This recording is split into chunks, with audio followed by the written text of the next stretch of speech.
Okay, let's go ahead and call to order the workshop here for the Gainesville City Commission for February 26, 2015. First order of business is to adopt the agenda. Second. Okay, any members of the public wish to discuss our adoption of the agenda? Seeing none. All in favor say aye. Aye. Opposed? The motion passes unanimously. Roll call as everyone is here. And we have quite a few guests from our partner jurisdiction at the Lockwood County Commission, our state representatives, Representative Watson, Representative Perry, and some other friends in our community. And we are conducting this meeting at GPD's All Heroes. So with that said, the first item and the only item is GRU governance.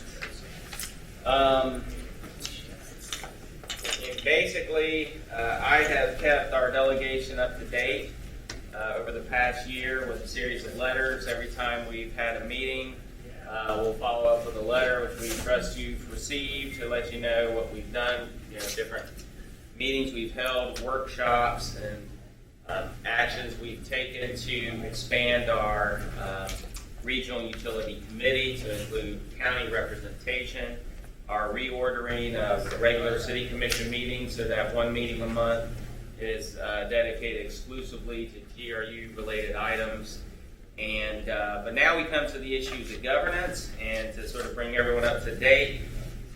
At the last, well, it wasn't the last regular city commission meeting, but at the last meeting where we dealt with the issue of governance, the city commission took a position not to put on the charter, because it would require a super majority vote of 6 out of 7 commissioners. We decided not to forward any language to a ballot regarding GRU governance.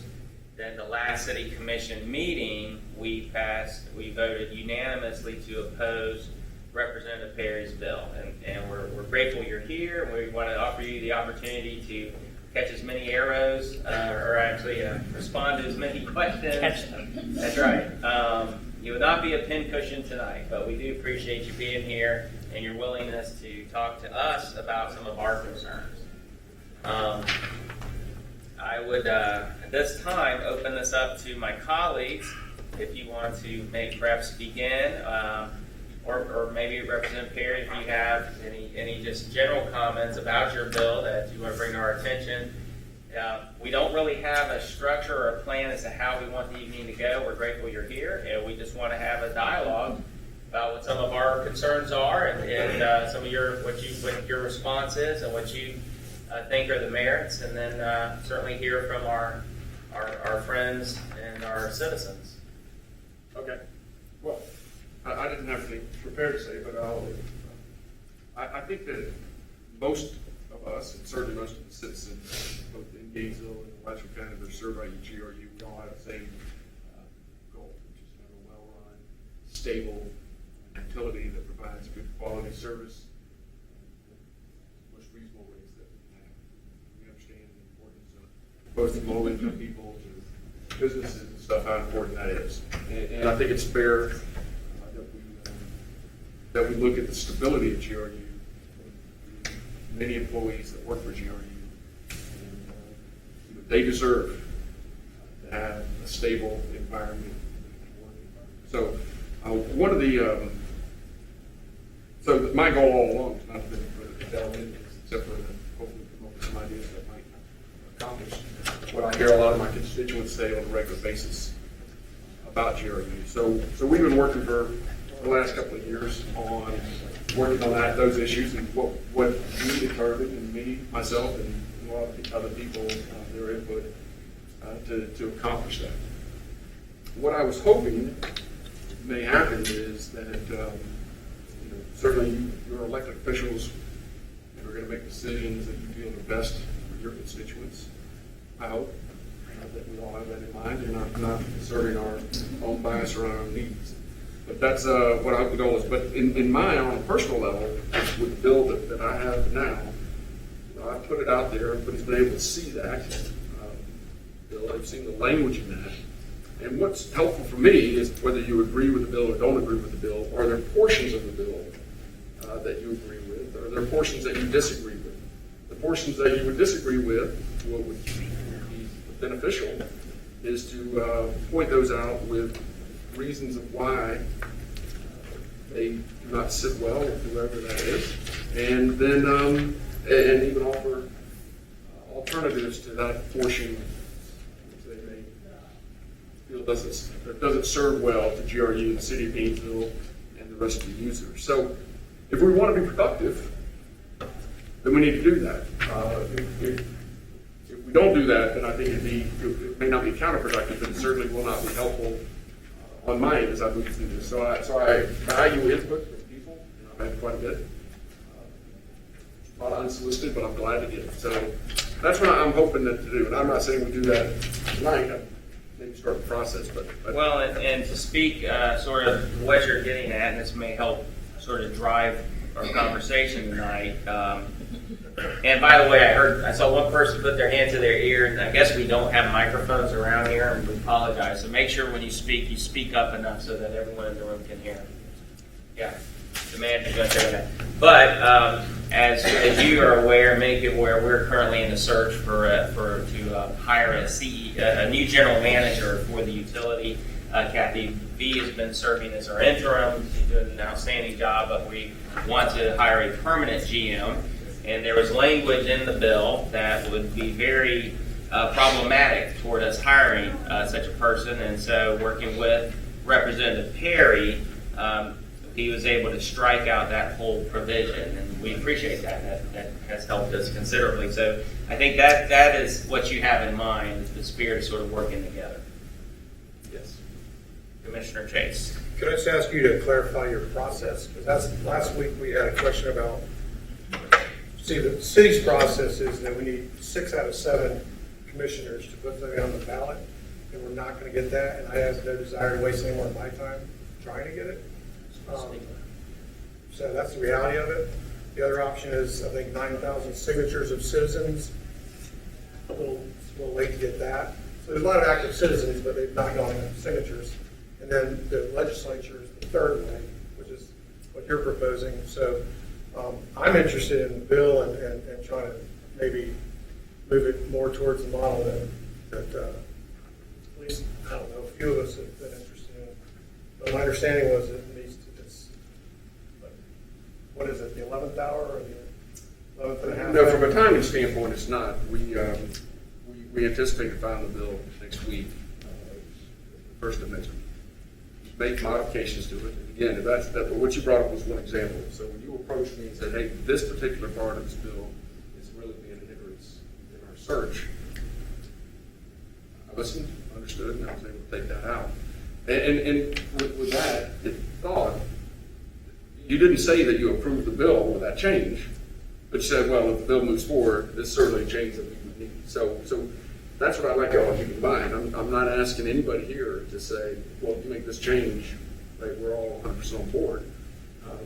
But still, you make changes. And why I would encourage people to do that is for that reason that as we move forward, if the bill does get heard and passed in Tallahassee,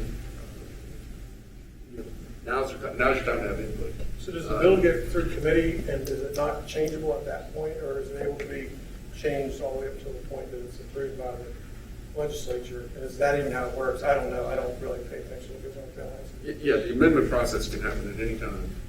And in the committee, I can either file an amendment in the commission itself all the way to the time of presentation. So we can file amendments anytime. The only time that we have any not the leeway there is at when it goes to the floor for a vote, there's a 24-hour period where we cannot make file amendments. But other than that, it can change. But my goal is, and why I put off even filing the bill until next week, is to try to get these changes in so people have time to look at it. I have too many last minute changes.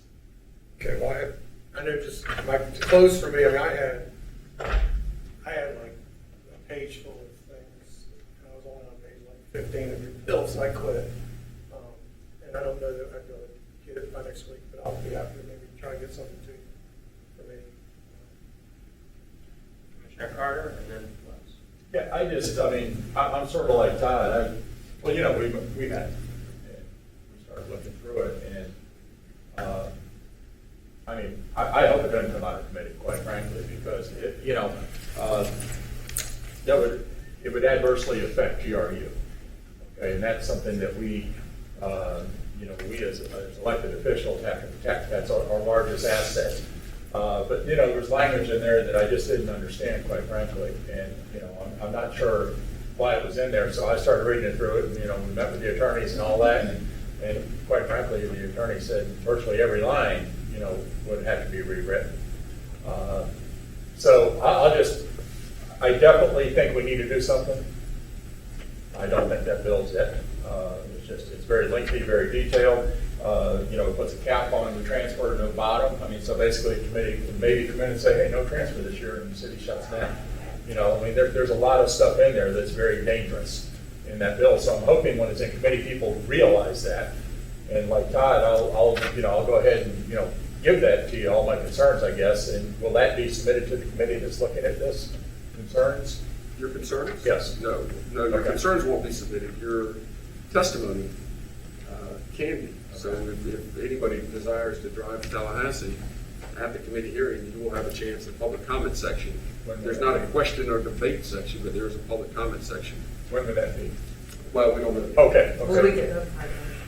You will, well, if you keep track of it, or if you ask my office. We'll keep track. Okay. Yeah, we have. But long and short, I think, you know, I think you got our attention. You know, and I understand it's a very slow process trying to get 7 people to come to an agreement on how we're going to run GRU and manage GRU in the future. And I think we're moving as fast as this government allows us to move. Well, I would encourage you, and I understand, Mr. Chase, that you talked about the length of the questions. And certainly if you think that there's nothing in the bill, they want to move. I'm not going to say there's nothing, I just haven't got through it all. But if you think that, then that's understand, or see that as being, look, there's no way to work in this bill. And I'm not going to predict what's going to happen, but I wouldn't bet on it not being heard in the committee. So, I mean, I'm not saying it's going to or not, but that's something that you need to be aware of. And now, look, again, if it's something you would oppose completely, then that's fine. But you do have an opportunity to move forward, and at any time, and close knows this, that any representative that files a bill can pull that bill at any time. And that bill can. Well, that's the can be done, conversation so- I had with you. You said you want something with teeth in it, basically. You know, you want a governance with teeth in it, something that will protect the people. Yeah, and either that's something that you do, Right, no, I know. or, but it doesn't do me any good for someone to look at a leaky bill, very detailed, Yeah. and say we don't like it, because we just don't like it. No, I know. That doesn't help me in the process. What helps me in the process is to say, here's Why why we I don't don't like like it, it. and why, and maybe here's at least an alternative to look at that. We'll hear from Representative Watson, and then I'll turn back to Commissioner Wells, and then Commissioner Warren following. Thank you, Mayor. As you all well know, I've been very consistent on this issue.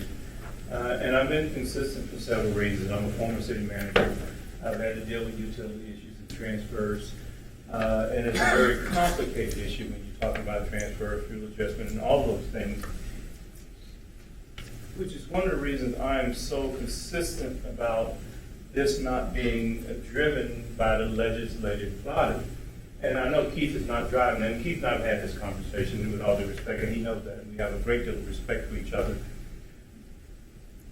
But because it's so complicated, and what you all do with millions of dollars at the GRU and possible transfers when you're dealing with a crisis situation, and whatever you may have, when we dictate a process that will take the governance from the local elected people by people who are not elected, it concerns me greatly, because I can assure you, if I didn't have the commission's authority to make transfers at the appropriate times, Alachua would not be where it is today. And I'm proud of some of our accomplishments. I do understand the premise of the bill. I know we have high rates here. I have a home in Gainesville, in the GRU area, not just where I live in Alachua. But I also have the respect for the people who are elected by the local people who must make those decisions, not us in Tallahassee. I've done a little research. I cannot find where we as a legislative body, have ever took such a position somewhat adversarial from the local elected body. I know I know Kissimmee has its own and other areas, but it was done based on those elected people who made those decisions, you know, and I think we need to be a little careful with that. So regardless of the meat in the bill, the process is what concerns me, the process. If you all sit together and vote to change the governance and come up with all the possibilities of how you want to do it, and hire engineers, hire consultants, and hire all the people to address the issues that's in this bill that you all have all these questions about. You have all these questions because you all should drive the process if it happens. And when that need arises, I think that's where it should come from. And you all will know the answers because you will have consultants who are paid to give you all the necessary information to address the change of governance, how it will be done, who will do it, who will answer to who, the length of time. I just think it's an issue that we shouldn't drive from Tallahassee. When you go back to the last local bill we had with the Boundary Adjustment Act that was done by a former legislator, that was initiated by the county, by this local area. It wasn't something dictated from the elected body. And I think Representative Perry has all the good intention, and I think the premise of what he wants to accomplish, I think is noble as well. But it should be done by the people who are elected by the people here in Gainesville, and that's just my very strong belief. And I doubt if anybody can have me change that belief, because that's who you were elected by. There's been discussions about you want to make sure you elect somebody who's very well skilled in those areas. I understand that, but also we're in Tallahassee addressing laws that we have to get up to speed on. We have to get consultants. We have to be explaining these things, and we're passing laws that I wouldn't say that we are 100% well versed on all of those issues, but we have to be good stewards of the process. We need to research, study, do our homework to say, is this the best thing for the citizens of the state of Florida, and make an informed decision, and an educated one as well. So I don't know whether you're going to find that perfect body that can address the GRU issue adequately and appropriately, because it won't cover all the intangibles that goes with what that organization does and what you will do with resources to transfer it and all of the workings of such a complicated organization. And I didn't want to just tell you where I stand. I want to be clear as to why. It's not because of Keith Bill. It's not because of the premise of what he's trying to accomplish. It's because we shouldn't drive it. If it's a local bill, the local people should come to us and say, we need certain type of applicable law to be better at what we do. And we can't do it unless Tallahassee passes the law. And that's when I think we should get involved. That's my humble estimation of this process. Thank you, Representative. Commissioner Wells, and then Commissioner Moore. Thank you, Mr. Mayor. And I do want to first thank Representative Perry and Representative Watson, as well as our county commissioners who are here, and the citizens who have come. I particularly note Dr. Densel is sitting there, who was a key part of the Chamber's Energy Competitiveness Report, which I really think is part of this whole conversation that we've been having. And so I sincerely appreciate everybody's involvement in that conversation. My reluctance to support or be supportive of the state legislation as well as the charter amendment really are driven from the same basic point. And I think it's illustrated in the complexity of the effort to make such a legislative proposal. That even if we knew exactly what that was and we drafted it here, we would essentially be locking it in state legislation and would require a change of state legislation should we decide that there were things that we need to correct. I don't think that we're at the point where it makes sense to make those changes in state legislation or in the city charter. However, fundamentally, I think the better approach that would benefit us is the one that we've been taking, which I think has been reflected in the mayor's series of letters to the delegation about how this commission, as the governing body for the utility, have been taking quite seriously the issues that are facing us, including issues that I believe are sincerely behind the legislation being proposed. I believe that we've been making an approach that can be modified as we go along, but that is driven by goals and concerns that I think are broadly shared, whether you're a citizen or a member of the commission who believes that we should not change the governance, or you're somebody who supports a state legislative solution. There can be shared concerns that are behind it, and that's where I've tried to focus my attention. Frankly, when I came here tonight, my thought was that we would be talking about things that we can do that are, because we've had this discussion, not the state legislation and not the charter change at this time, but which are still valuable to address the concerns and goals that underline those and the broader effort that the commission has been involved in. And that's what I came prepared to do today. I believe that the best case for doing that approach is the one that ultimately builds greater consensus for future action and leaves open the door for a charter change in the future, or approach the state legislature that, as Representative Watson has identified, if we came to the conclusion that was something that we should do, I'm not saying that can't be considered. I think it's more important to focus on what are those goals and purposes, and what can we do in an immediate way to continue down that road of incremental approach. I would welcome the perspective that those who have been here longer than I have would have on this. I don't think this is the first time we've run into this issue and where changes have been made in the way we govern our utility. In fact, having read the history a little bit, and even some of it occurs, it is referred to in the Chamber's report, there have been points of where changes have been made. And I think we can, we're at one of those points here now where I think we can consider that.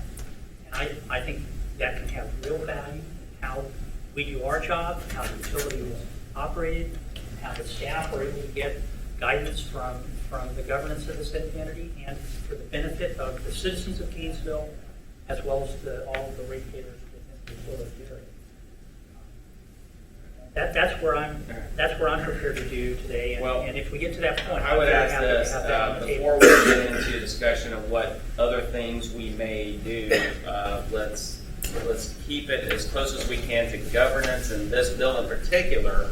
And because we were grateful, appreciate your time, our friends of the county, their time, and others who are here. And we think that governance and the bill is the sort of the driver right now. At the end of that, we can determine what to do. Plus, also, we've advertised this strictly as governance. Well, and to be very clear, I'm referring to this as I've used the word a GRU advisory board. I've also used the phrase dependent authority. Okay. But to me, this is about the government of this utility. I understand. And it's a question of whether or not we're going to do something that leaves uncertain. Sure. That can't be finally resolved until at earliest an election in 2016. Whether it's a charter change or the state legislative change, and introduces an enormous amount of uncertainty.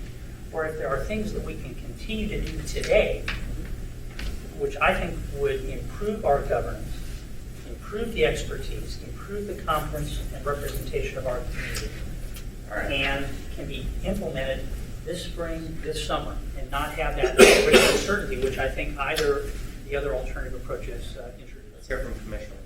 Thank you, Commissioner.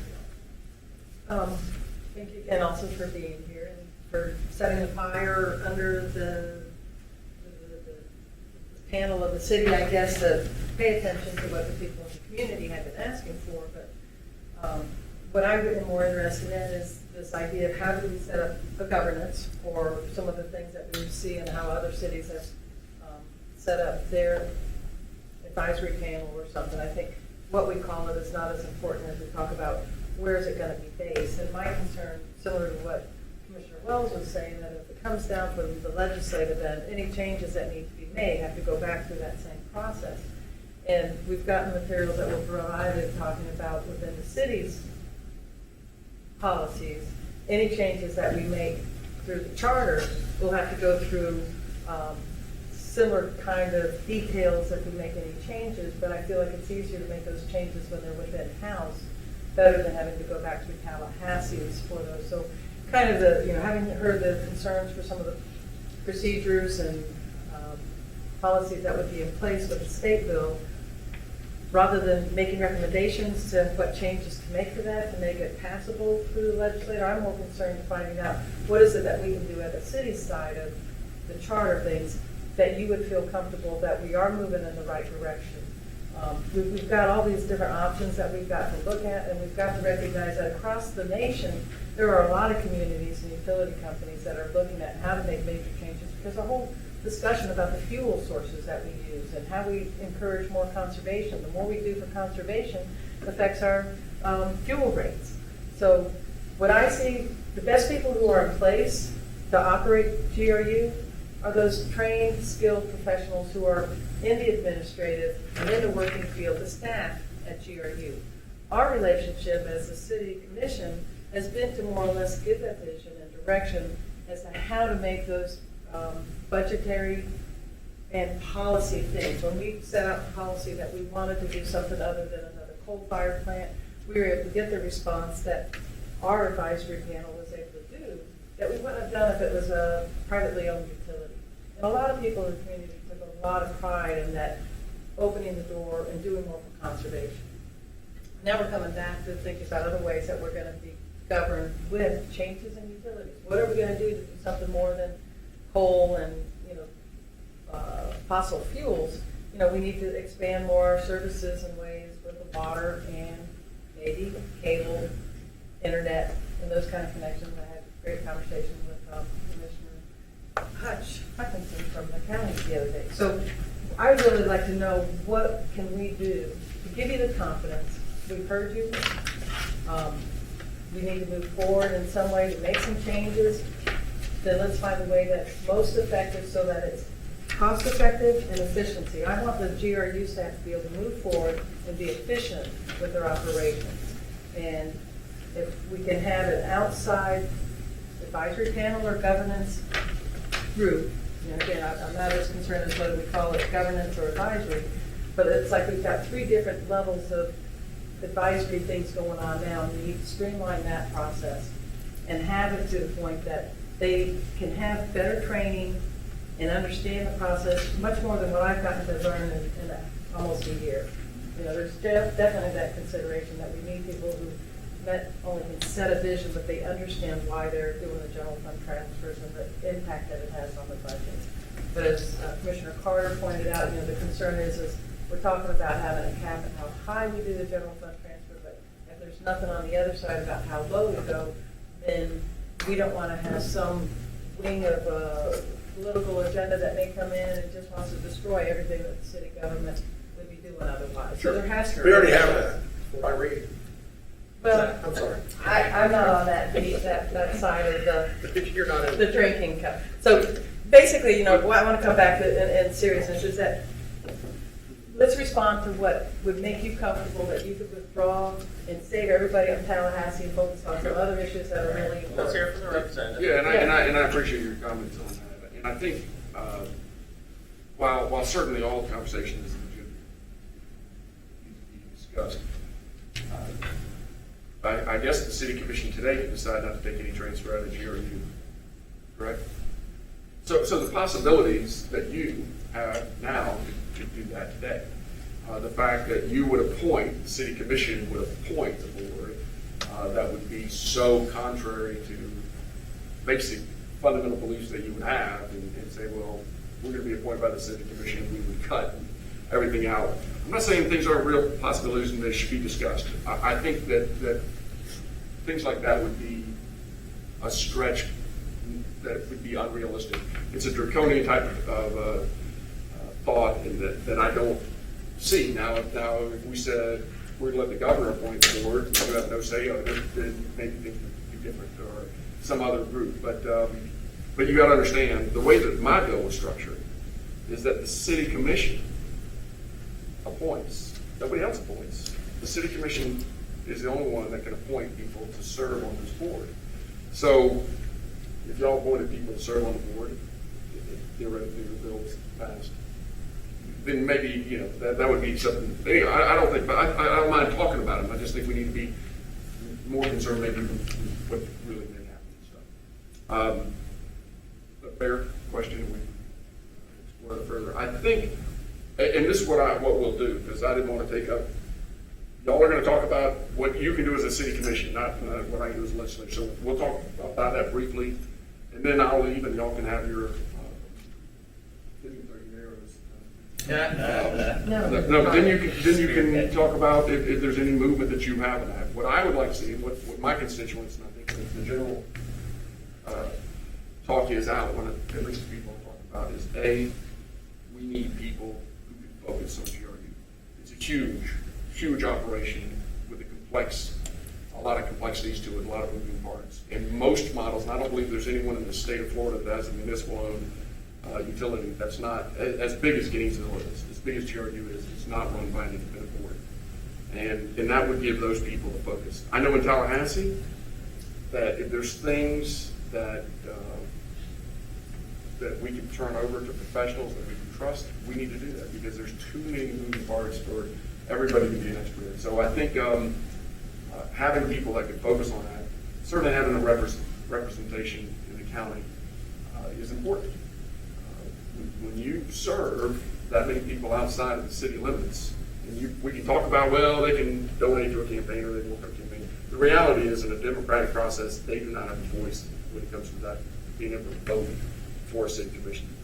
So having some representation outside of the city is important. I think that what I'd like you to consider as you go down is, well, look back at one thing. My bill does not change anything. My bill gives the voters a chance to say, we want it to change or we don't want to change. And only city registered voters in the city of Gainesville. No voters outside, no proxy vote from apartment owners, none of that. It's only city. So all my bill would give them that opportunity to say, what do you think? And so we talk about the democratic process, and I don't know if we can get more democratic than let the voters in the city decide that. So my bill does not change anything. I would like y'all to look at what you've already done. The city's already done this with the library. When that was, that you turned it over to an independent board. That was by special act, though, so where did that come from? Did that come from legislative? Or the library and The library and the airport both by special act? were turned over. And again, not to play that. I don't think we've seen draconian effects from the library board that we would all say, wow, that was the biggest mistake we've ever made. That was a point where we got people that have a passion and can focus and run that and do that. I think that's worked fairly well in our community. So there is models right here that have happened that the city has done. I'm not quite sure how that was accomplished, but I know it was accomplished. I'm pretty sure it was by the city commission. Or the county? Or the county, I'm sorry, but that was turned over to an independent board. I'm not sure if that was in 1985 or 82 or something. So those are just some things, some models to look at and say, okay, how did that work and play out? And there are models out there that didn't work, and if there are, I want to know about those, whether they're outside of our city or the state. We have Commissioner Poe. Before we go back, I want to make sure each commissioner who hasn't spoken has a chance. And Commissioner Hutchinson also had his hand up. I'd like to recognize him at one point. And then we can sort of double dip. Commissioner Poe. Yeah, thank you, Mr. Mayor, and thank you, Representative Perry and Watson, for taking the time out of here. I know we're hectic schedule this time of year to be here tonight. My intention, Mr. Mayor, when I asked for this meeting is that we've been circling around this for quite a while, and in a lot of the circumstances we have been, or others very often have been highlighting the differences and the issues that we have, whether it's with a specific piece of legislation or just ideas that have been floating around out there. And I wanted us, and I know Commissioner Wells, you were very specific about this too, there are lots of things that I think most of us, if not all of us, agree on. And I wanted to have an opportunity for all of us to put those on the table and say, okay, none of us have any opposition to trying X or moving towards solution Y, and starting there. And I think that gives a good faith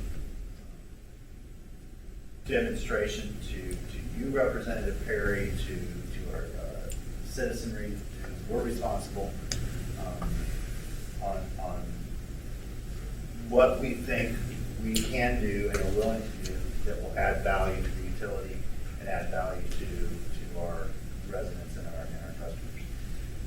So that's what I've come here prepared to do. I have some very basic ideas. I'm not throwing stuff that are in the weeds and things I'm married to, but the things that over and over I've heard that most, if not all of us, have agreed on. I think, Randy, you've done that too. Many of them, representatives, address some of the specific things in your bill. Some in almost identical ways, and some very close. And so what I want to communicate to you, and I understand you do have to leave, but we'll make sure to communicate. We can't take action tonight, so but we'll try to communicate to you what the nature of the conversation my was. bill.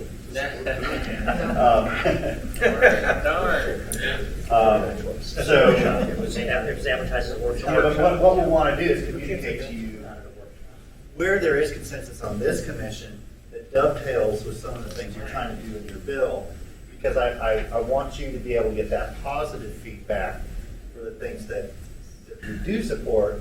And I think each of us individually can communicate to you the things that we took issue with in the bill. The commission I don't think we would have been able, Mr. Mayor, to come up with a comprehensive list of problems each of us had because we each went through ours outside. But we can do that as individual citizens, not as, they won't represent the will of this body, but certainly the perspectives of us as represented by our constituents. So, Mr. Mayor, We'll come back to Yeah, the wait for the specifics, details. because again, we just want to be sensitive to Absolutely. Commissioner Rawls, you ready to go, or did you I have some definite ideas about what I'd like to see done. related to the bill and governance, or to the second piece? Just like, Okay, can we refrain from that Yes. until we, okay, Commissioner Hutchins? Yeah, I reluctantly find myself the only statesman in the room. I actually remember the RUB days when the city and county commissions governed here together and the fight over the rub-out agreement.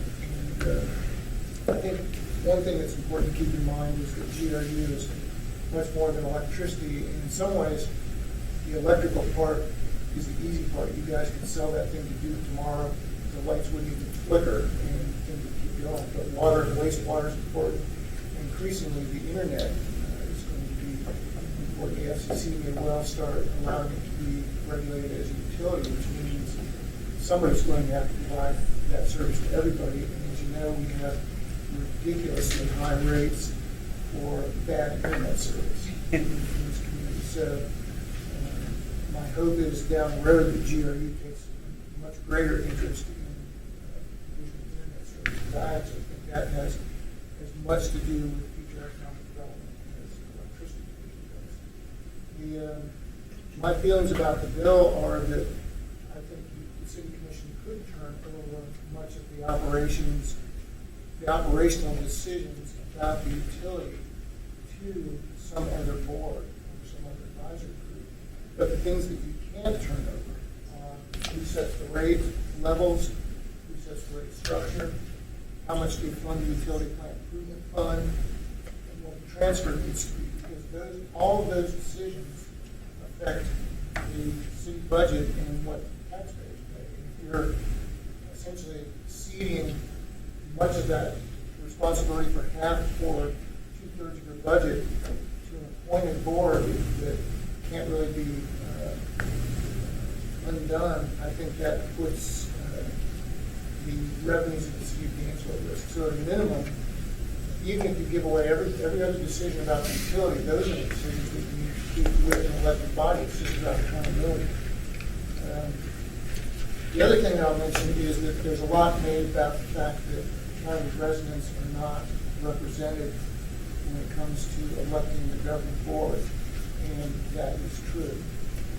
But I think when you look at who would best run the utility, there's a thought that because somebody might be a resident of the unincorporated area, that might somehow be a good person to have on this board. I don't think where a person lives is particularly important. If you do go to some sort of board, it's the governance, and it's their ability to government and their expertise with that. Now, what I will say is that it wouldn't hurt to have, if there's advisory boards, it wouldn't hurt to have the county commission either be serving on it or appointing somebody to it, because I do think that is, we do have a slightly different perspective.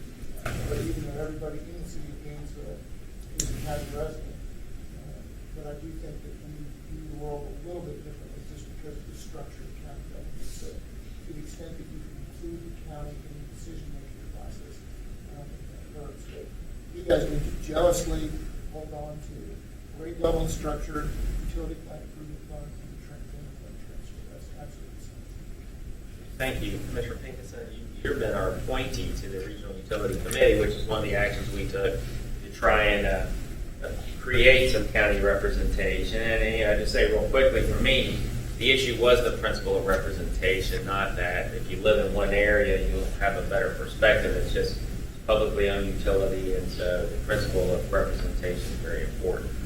Commissioner Pinkerton? Well, you've heard four out of 7 of y'all have heard me make that very same point.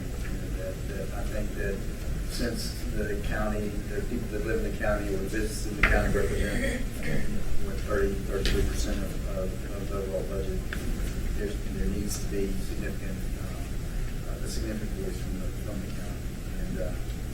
And whatever y'all come up with, you come up with. But I think that because of the interplay between the city's budget and having access to GRU, that sometimes it might be hard to differentiate that as a revenue source, and I think that having another set of eyes would probably be a really good thing. Whether, I'm not sure what y'all are structured, obviously y'all or the head of the state is going to come up with some sort of representation, overall a solution to this problem, and hopefully y'all get one where there is another set of eyes that will look at it from a different perspective. And I definitely think probably that should be some representation. Thank you. Representative Perry, how much more time do you have? Because I know, I would imagine some members of the public would like to speak specific to the bill and not to the other things we're going to try to get into. And are you ready to? Yeah, well, not ready, just speaking of the bill, I would like to ask, the part of the bill that refers to eminent domain, what is that intent?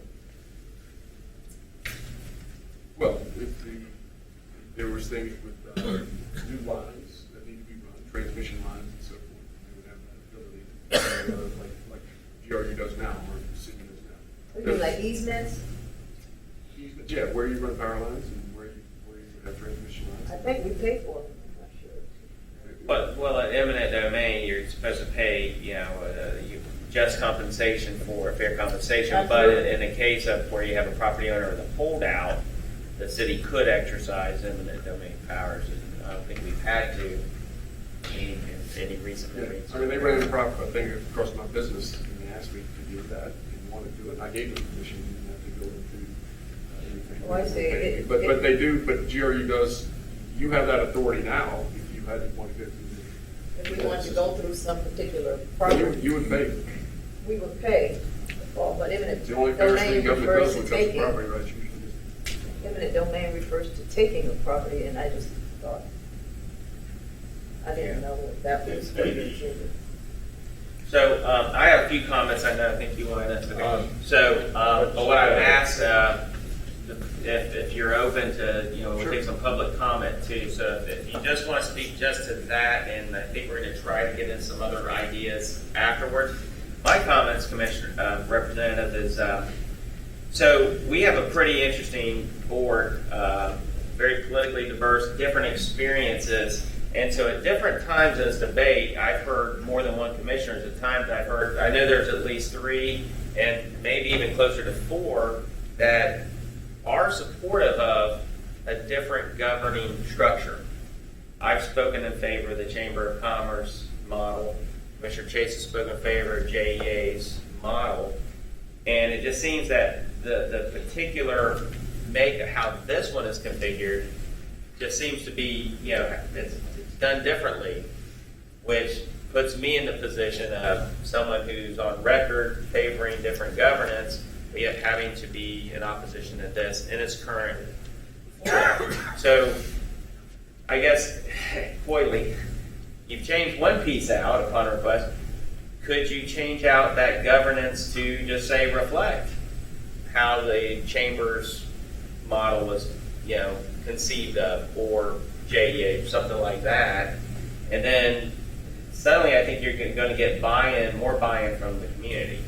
And the second piece of my comment, or if we can phrase it in a question maybe, is there seems to be really two elements of the bill. One is governance, which is on everyone's mind, and the other is policy, which, and from my point of view, if the voters of the city decide on new governance, then it's up to that body to really decide policy, not the bill. And so from my perspective, it seems like we're actually going to micromanage the governing body by telling them, various things they can and cannot do, when in fact, that really should be up to the governing body. So if you could address those two concerns.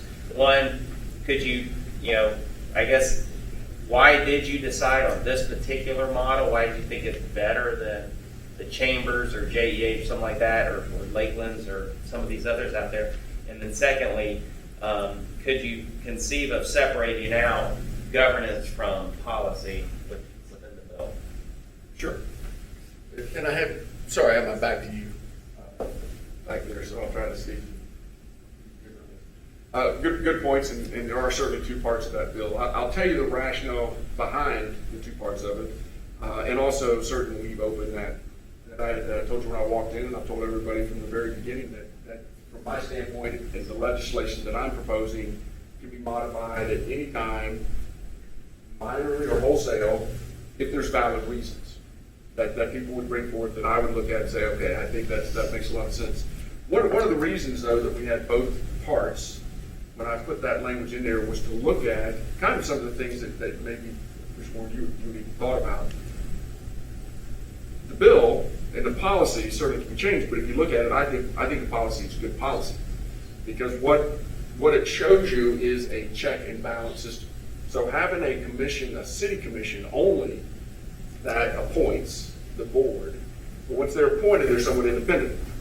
They're like they're supposed to be. So if you appointed a judge, the governor appoints a judge. That judge doesn't go back to the governor once a month or once every year and say, you know what, I'm going to give you an update of how I'm doing. They're appointed, they're independent, which is what they should be. So we wanted that, but at the same time, I didn't want them to have so much independence that they could sell GRU to do power tomorrow. And so if you look at the language in the bill, the board, if they sold a used chair, the money would go to Gainesville, to the city. If they sold any assets over a certain amount, the city commission would have to vote and approve that. So we wouldn't give them, that's the checks and balances in the policy side of it. So we wouldn't let a group come in, do elected, they come in without any guidance. They say, okay, well, you know what?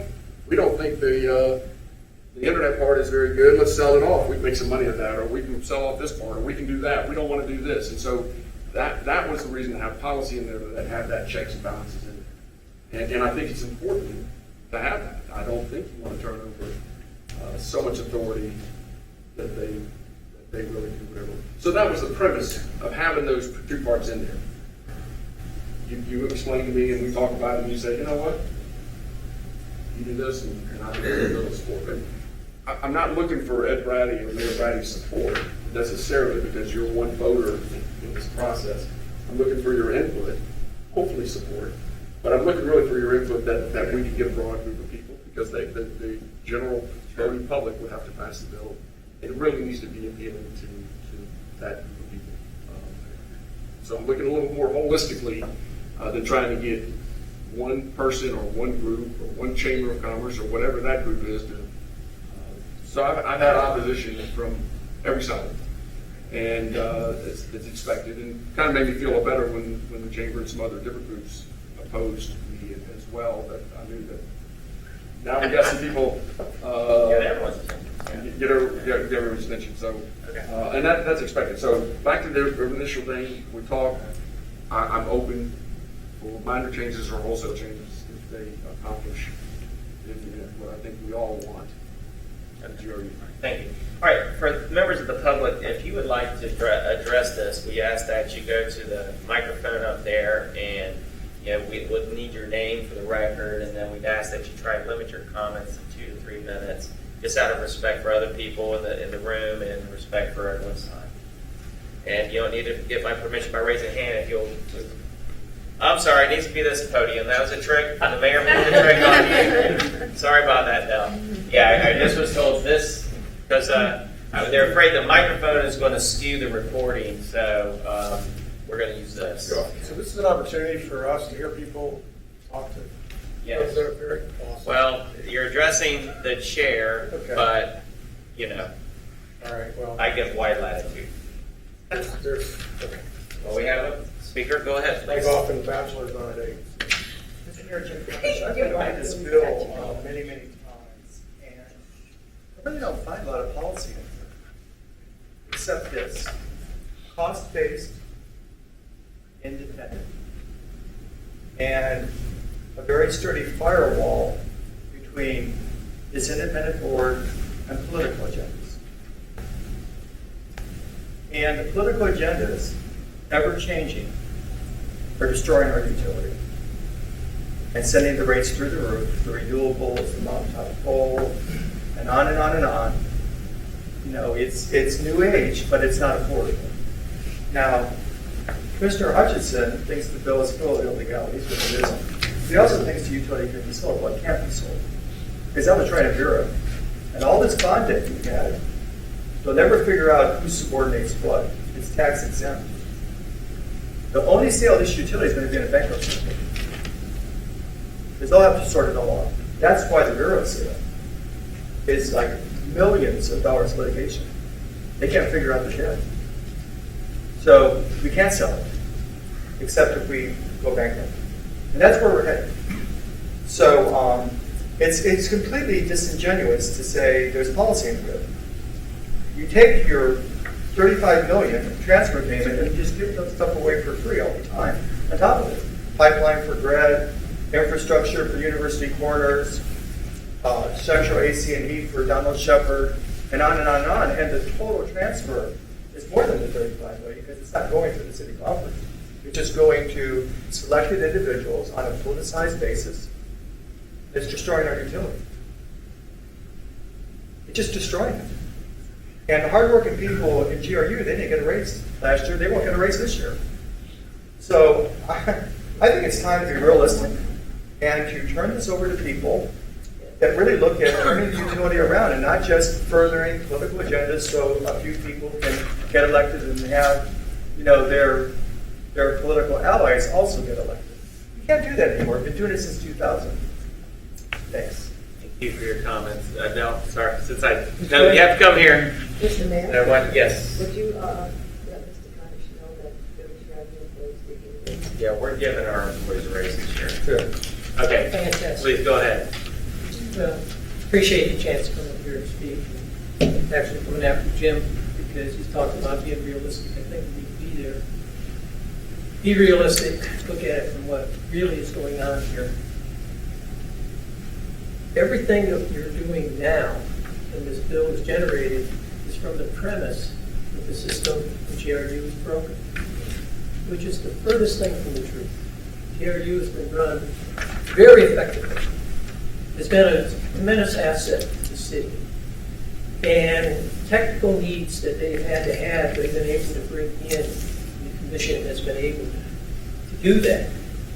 Everything that is generated where we are now is based upon a few Johnny-come-latelys that opposed the biomass plant, the fact that fracking and a lot of other things dropped the natural gas prices, which made REC look expensive. Relatively speaking, it is more expensive, but putting the expensive REC in our utility bill, currently, when you look at it, $10 to $12 per month extra costs to the residents of Gainesville to have the most diverse renewable portfolio of any city in the country. is something that this city is so proud of. And I think the citizens of this city are proud of that. And it's one of the things that makes this city special. It's the fact that we are a community that looks at the needs of not only ourselves, but the global warming issues and things that are necessary. And that is something that we need to consider here. That a few opponents of the biomass plant has driven this process to create the illusion that we have a global system. And that is the furthest thing from the truth if you look at the operation of this utility and what it's done for the city of Gainesville. So, my recommendation is for you to back up and realize the premise to which you're all here tonight for is a false premise.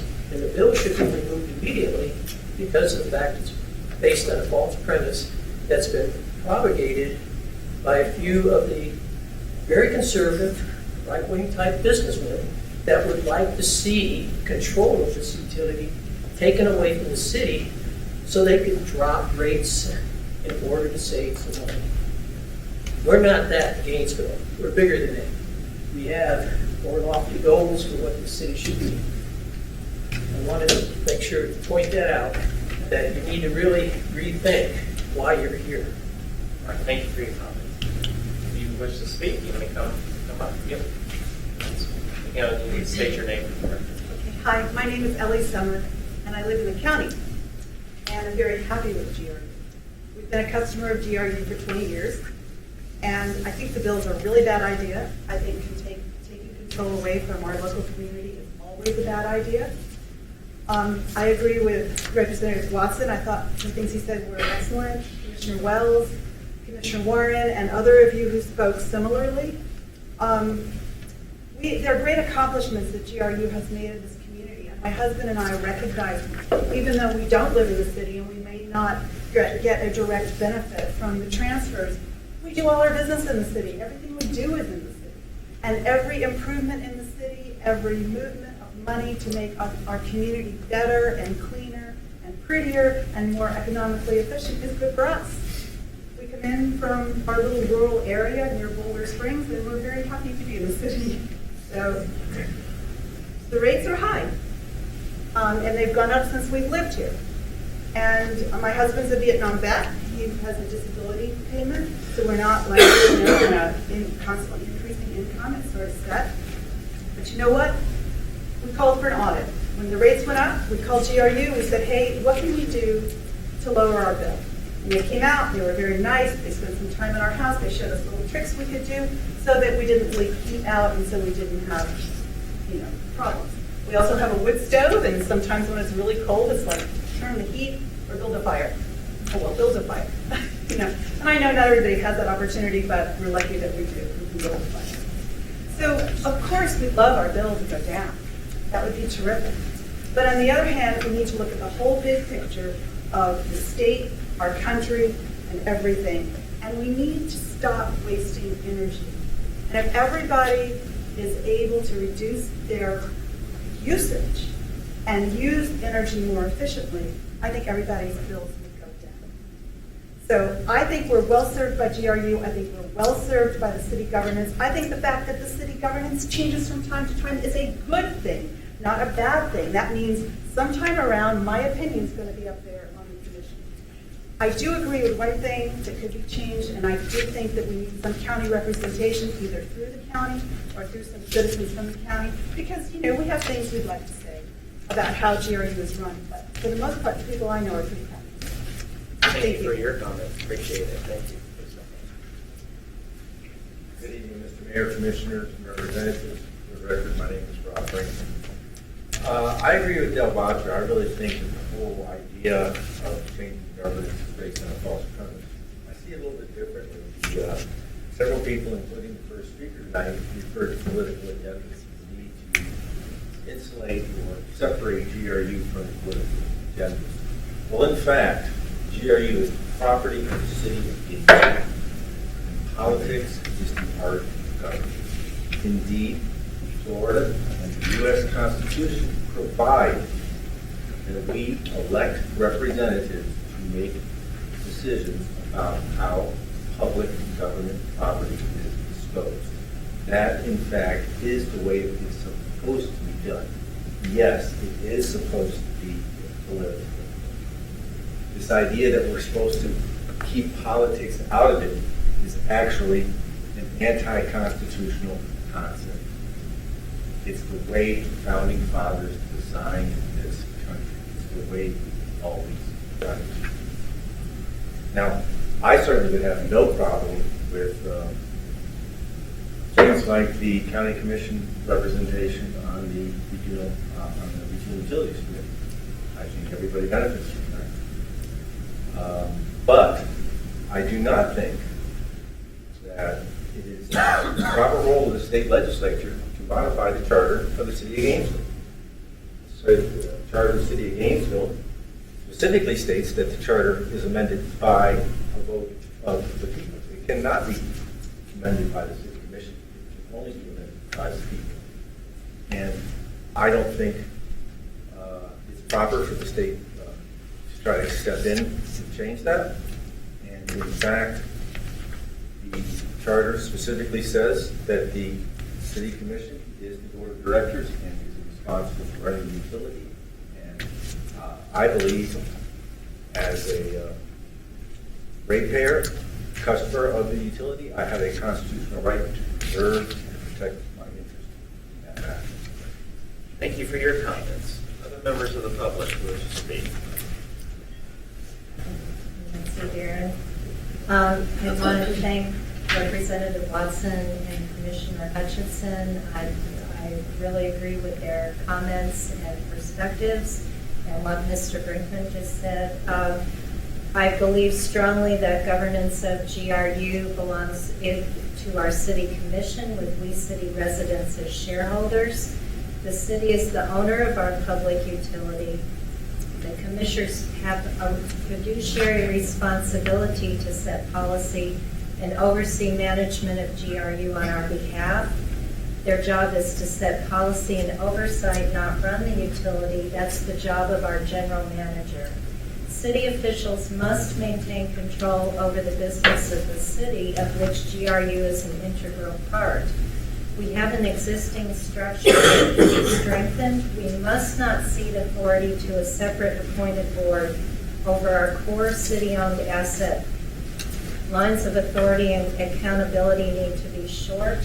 An appointed board is a step removed from public accountability and visibility, and it usurps our authority as voters. GRU is such an integral, critical component of our city's long-term strategic planning, our ability to meet city goals and manage our business in a way that reflects the character of our city. The City Commission must remain in charge in order to coordinate and integrate the array of policies and goals that together have created a very unique and excellent quality of life here. Many university towns recognized as innovators and leaders and major anchor institutions have made substantial commitments to renewable energy and have a city commission structure with an advisory committee.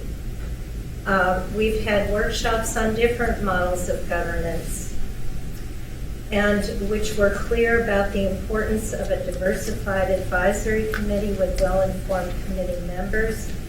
We already have 2 underutilized advisory committees, so let's start there and revise and strengthen their roles to provide meaningful recommendations and be a sounding board. Yes, I am. And Gainesville and Alachua County have a long-standing commitment to environmentally aware policies and practices. We're at least 10 years ahead of the rest of Florida and the Southeast in adopting energy and water conservation and efficiency and increasing renewable energy. Do we really want to abandon our low electricity and energy use or our commitment to diversified and renewable energy in order to emulate the temporary lower rates of other Florida utilities who have far higher consumption of electricity, water, resources, and are burning coal and natural gas? So I think that what was said before, that this is a local issue and can be resolved here, and we have a lot going for us that needs to be protected. Thank you very much for your comments. Good evening. My name is Susan Botcher for the record. One of the things that I've heard on the whole behind why this has happened, why we're here, is a complaint that there's not enough transparency at GRU. That there's not enough visibility of who's doing what and who's making some of the decisions. And I find it highly ironic that we have really no idea who wrote this bill. Now, I understand Mr. Conish has been identified as one of the authors, and so I would like to ask Representative Perry, and again, thank you so much for being here, and I will try to make my comments as short as possible. Representative Perry, if you would please share with the public who has written this bill. I'm going to close in a minute, and I'll certainly address that. And does that, are we? I want names. I want to know. May I ask you, since you asked me a direct question, may I ask you a direct question? Sure. Are you, does your view or vision or desires to support or oppose a particular part of the policy depend on who the author was? Oh, I can tell you right now that there's nothing in this bill that I think is good. Okay. I think So there it is really an doesn't- alternative. I think there is an alternative that can be done.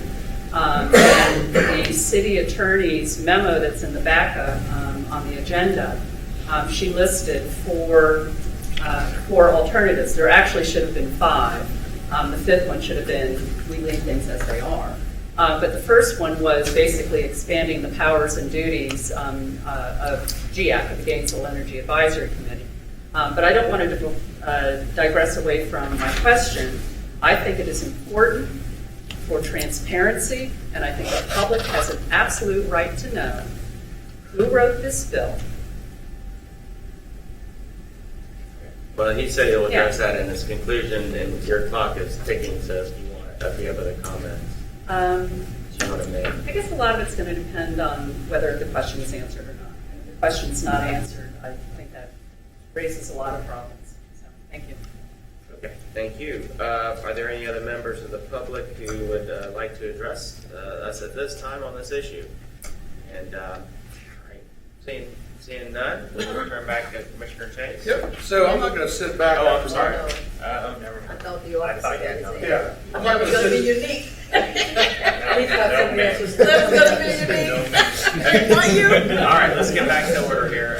Commissioner Chase is Yeah. recognized. So I'm not gonna sit back after the 4 years of work I've put into this, and others have certainly put their own work in.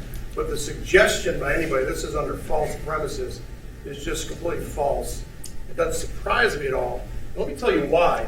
Because probably the most incredible thing I've seen as a politician is when this man found out he was lied to repeatedly by the general manager of the utility. This commission was lied to. They were misled over the course of years to get where we were. Memos that existed that were told they weren't existed. I could give you countless items. I could share the story as I have before about my first meeting when I'm just asking questions and I'm told I don't have the votes to do anything. And we got here because of the governance and the model of it. So it's ultimately up to the commissioners right now, but I will not sit here and listen to that nonsense. And this right-wing type businessman crap can stay in Tallahassee and in Washington, D.C. There's no business in this room. None. And what I'll tell you is that this commission voted 5-2 to accept the resignation of this man who misled and lied to this commission, because 2 of my colleagues, Commissioner Henson-Rawls and Mr. Wells, Commissioner Wells, I think wanted to fire him for his actions. So the suggestion to anybody that this is completely false promises, I think the audit from Navigant is going to show GRU staff questioned and debated and struggled with what should we do? Conditions are changing. But they did not have the support from their governing board to change anything. So they sat on it. They did nothing. And we got where we were. This is too important to at least have this discussion, a suggestion that this is false premise. Like we somehow got here under false premise. I was the first person to bring this topic up, and I had 6 colleagues who did nothing but disrespect and shoot me down. 6-1. Boy, times have changed, and they need to continue to change. When I listened to Commissioner Hutchinson and his thoughts, he described the JEA model. He described control over rates and budget and major financings and those things. That's what they do. For for Representative Watson, I appreciate your thought on the process, totally. But truth be known, this is the de facto gold standard of how utilities in this country are managed of this size. But, you know, I only got 2 years left here, and you can obviously see I'm passionate about it because it's that important. But if you want to play the right-wing business and politics games, keep playing it. That's going to accomplish nothing. It is going to hurt your cause. Thank you. Who's following that? No, I appreciate that. And I would like to clarify one other thing that was made about, you know, we don't want to let the state legislature take it out. Again, to be sure, even should the bill pass, only the voters of the city. And again, so we heard that. This is a public utility, belongs to the people. So it would in fact be those same people. It would be the stakeholders of the utility who own it who say, we want a different governing model. Whether it's this model that Representative Perry's put forward or a different model, it would still be. So that too is sort of a false premise that it would be the legislature taking it away. It would be the voters who would do that of the utility. And I too, the only response really is the public comment. I appreciate all public comment, but again, when someone gets on their hobby horse that it's a right-wing cause or a left-wing cause, really it's you're saying you're unserious about this debate. The people I've met in my capacity of mayor, you know, I met with a group of you know, pastors and people who work primarily in the black community. They're African American. Not a single one of them is a Republican, I can assure you. Okay. It's kind of hard to suggest that they're part of this small cabal of right-wing conspiracy theorists. They're not. They too have had audits. They're on fixed incomes. And actually the phenomenon is we have seen consumption lower, and so we've raised rates to cover fixed costs. That's the reality. We have encouraged people to use less. They've used less, so we've raised the rates to cover the fixed costs. So that is why I'm on record again. I do favor a different governing model, but it's like one of those things, you know, devil's in the details. So this particular bill with the particular policies are something that I would be interested in seeing changed out, either wholesale or with substantial changes before I could lend my support to it. But anyway. You mentioned you wanted to have some concluding comments before you needed to leave, and so we certainly want to respect that and give you that opportunity. And with that said, I guess I'll, Commissioner Henson Rawls. I just want to ask. Yes. Would you be interested in hearing around your discussion about our ideas? I cannot. I've already got other. Well, I am still under the direction of the commission, which is as we conclude each meeting, we'll send a letter to the entire delegation updating them. So we will say, here's the other things we got into. And I'm very interested in it. It's all right. Yep, please. I'm going to stand here before I move out here since I had a lot of public comment, and I'll turn my back if I can to them. And I'll just start with Mr. Launcher. The question on who helped write the ball. If there's any thought that what I did and I've acted illegally, unethically, immorally, I think that needs to be brought up, and we'll talk about that. If the question is simply who an author is, and your question doesn't have to do anything with policy, I'm not quite sure the significance of the question and why we would even question or debate that. There was a lot of people that were involved, and I've talked to lots of people for quite a bit of time over this. And I did have help in every bill that every legislature in Tallahassee, I think Watson, minor, except for maybe a couple of small ones, are written by people who are professionals that help us write bills. Most legislators don't write their own bills. What we do is we have ideas, we get people, we talk to people, we get collaboration, we get people who are gifted in helping us to decide these issues, and then it's ultimately our bill. This bill is my bill. It's not anybody else's. And if there's specific issues that you or anybody else has, I want to talk about those specific issues. Your specific issue is, or question is to help write it. I find not a lot of reason to discuss that, although there will be some more data coming out that will come out showing some more of the participants in that. Some of the public comments that had, I kind of found a little bit of a reason why to push this maybe even more. And that is, if Gainesville Regional Utilities, a utility company, or a utility that's supposed to produce electricity for you and I and for our businesses, is used and should be used as a political tool, I find not well sitting with me. The city government, the county government, the state government has all the authority to do things that they think are necessary to make a community attractive, suitable, well-living. Gainesville Regional Utilities should not be used, in my opinion, for purposes outside of what it's supposed to do. Produce electricity. Sell electricity. It's not made to do all these other things. That's what you have elected officials for, and I think that's probably one of the reasons that we're in this situation we are. As you mentioned, this bill does not take any asset from the city of Gainesville away at all. Not one asset of GRU can take away in this bill. And again, this bill would not change anything. This bill would simply give you, the voters, an option to say, I like the way it is, or I like this other alternative. That's what it gives you, the voters. This doesn't do anything besides that, and it's only for voters of the city of Gainesville because it is a city asset.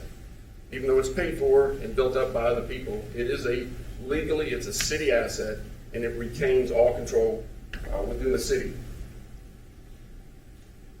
We have two examples in Gainesville, the Alachua County Library System and the Gainesville Regional Airport, which operate under independent boards.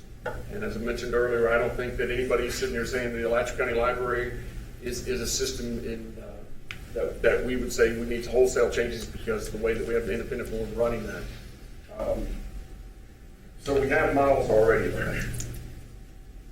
As far as do we have serious problems or not with GRU, I can tell you in my last couple of years, I've had more people that are either current or former employees of GRU that have come to me. Most of them want to be anonymous. All of them, every one of them that has come to me with grave concerns about the future of GRU. And these employees that have come to me, both from as low a level as you can be to pretty high levels, have big concerns with GRU and its future. And you can tell when I'm talking to them, you can look at these people and you can understand they don't have a political agenda. What they have is a real concern and passion. People who have spent years and years and years of their professional career at GRU. And they have real concerns with GRU. The biggest user of electricity in our area does not use GRU. If you want my opinion, I'll speculate, they will never use GRU under the current board and governing system of GRU.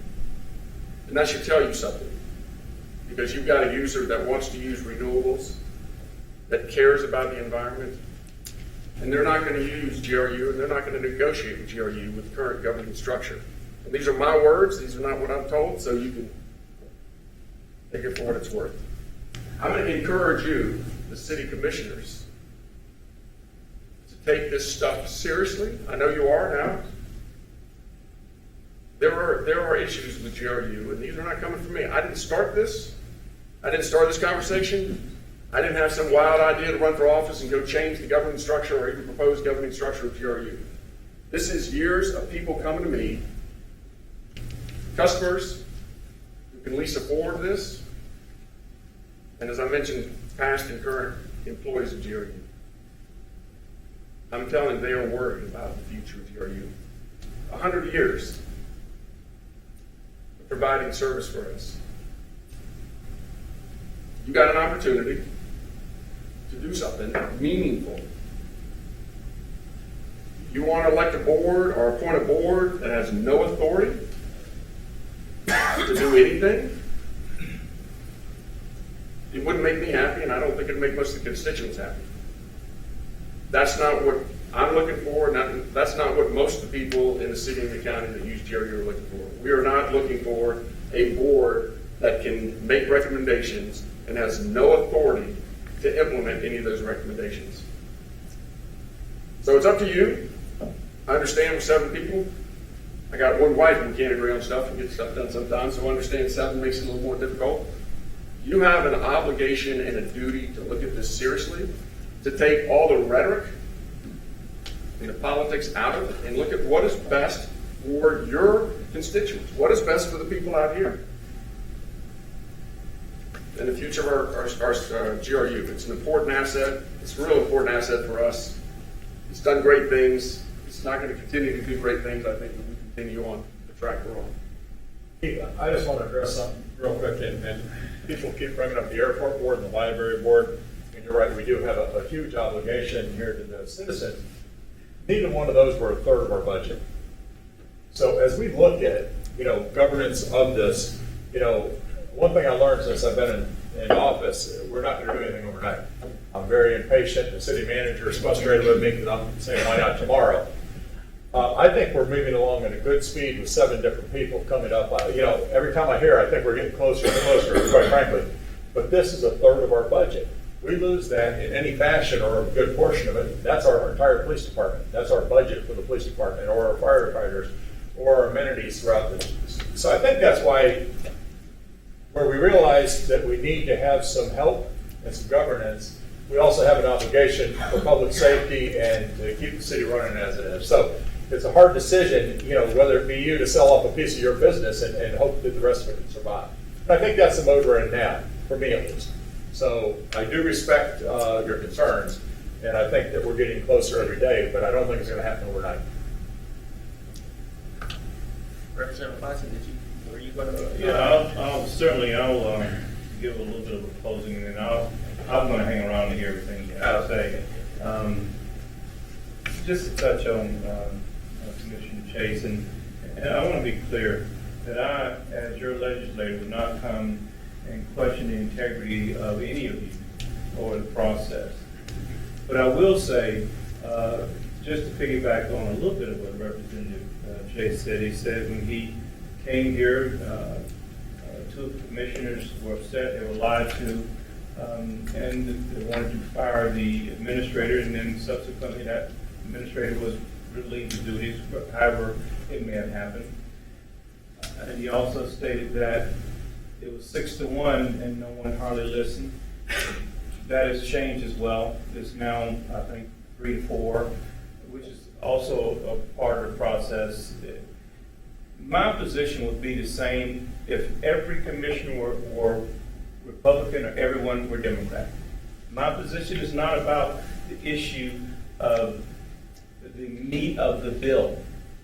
My issue is we shouldn't be the driver of it. And I know about JA, and I agree with you, a lot of large agencies are separating those services, but they have the autonomy to evaluate the feasibility as to how that will happen, and they work together to do it, and they did it. We didn't do it. They did it without us driving it. And I'm not saying you saying that, Commissioner Chase. I agree with your process. Right. And we have 7 commissioners who've been elected by the people who have the responsibility to address this issue. I feel strongly on that. And when I was the city manager, the city, I think, went through 5 city managers within about 8 months before I was there. And then fortunately, for some strike of luck, I got to stay there for nearly a decade. But it changed things because the commissioners changed the administration that they weren't happy with. this administration has changed, and it's going to take some time to fix things. But I really think if we're going to try to manage a municipality or a governance of a utility as a appointed or elected board, it's just not going to be successful. We have to hire a very good steward of the process, someone who's very well skilled in utility, and give you all the information to assess and evaluate the feasibility as to how to move that entity forward. That's where the success is going to be, not in the elected or appointed board who will make those decisions based on those professional assessment from that administrator, as my commission did, as I'm sure Mr. Blackburn and Ms. May are doing. That's where your success will be, not from the governing board, no matter how skilled you are. That administrator have to be the steward of that process. They have to have the ingenuity. They have to be savvy in how to bring all those things together. And believe me, I've met with commissioners every week and had 5 opposing views, 3 Democrats and 2 Republicans that I had to bring together on many issues, and it's difficult, but it can happen. But that's where success is, with the administration, not the board. I just had to say that. And Fantastic, yeah, that you were finished. Had anything else to say? I am. And Commissioner Carter, I appreciate your comments. We all have timelines and deadlines and moving forward. And I'll look forward to getting a report Yeah, we'll update you. from you and as you report. My door is always open. A lot of you don't agree with my bill. I get it. You don't have to. My door is still open to everybody for any comments that you may have, and I would appreciate if it's productive. As I said to you, I don't ask anybody to give me their support on the bill, but if they do have something specific on there that they would like to see changed and brought up, I would encourage opposing views to what I'm doing and bring up the things so we can look at that in a constructive manner. So thank you so much. Thank you for being with us tonight. Appreciate it. Appreciate doing this. Okay. All right, colleagues, we will turn our attention back to the second phase, which is sort of getting into some other approaches we may want to take. And I'll recognize you first, Commissioner Pine. Thanks, Mayor. I'll try to make this very concise and hopefully we can build a dialogue here.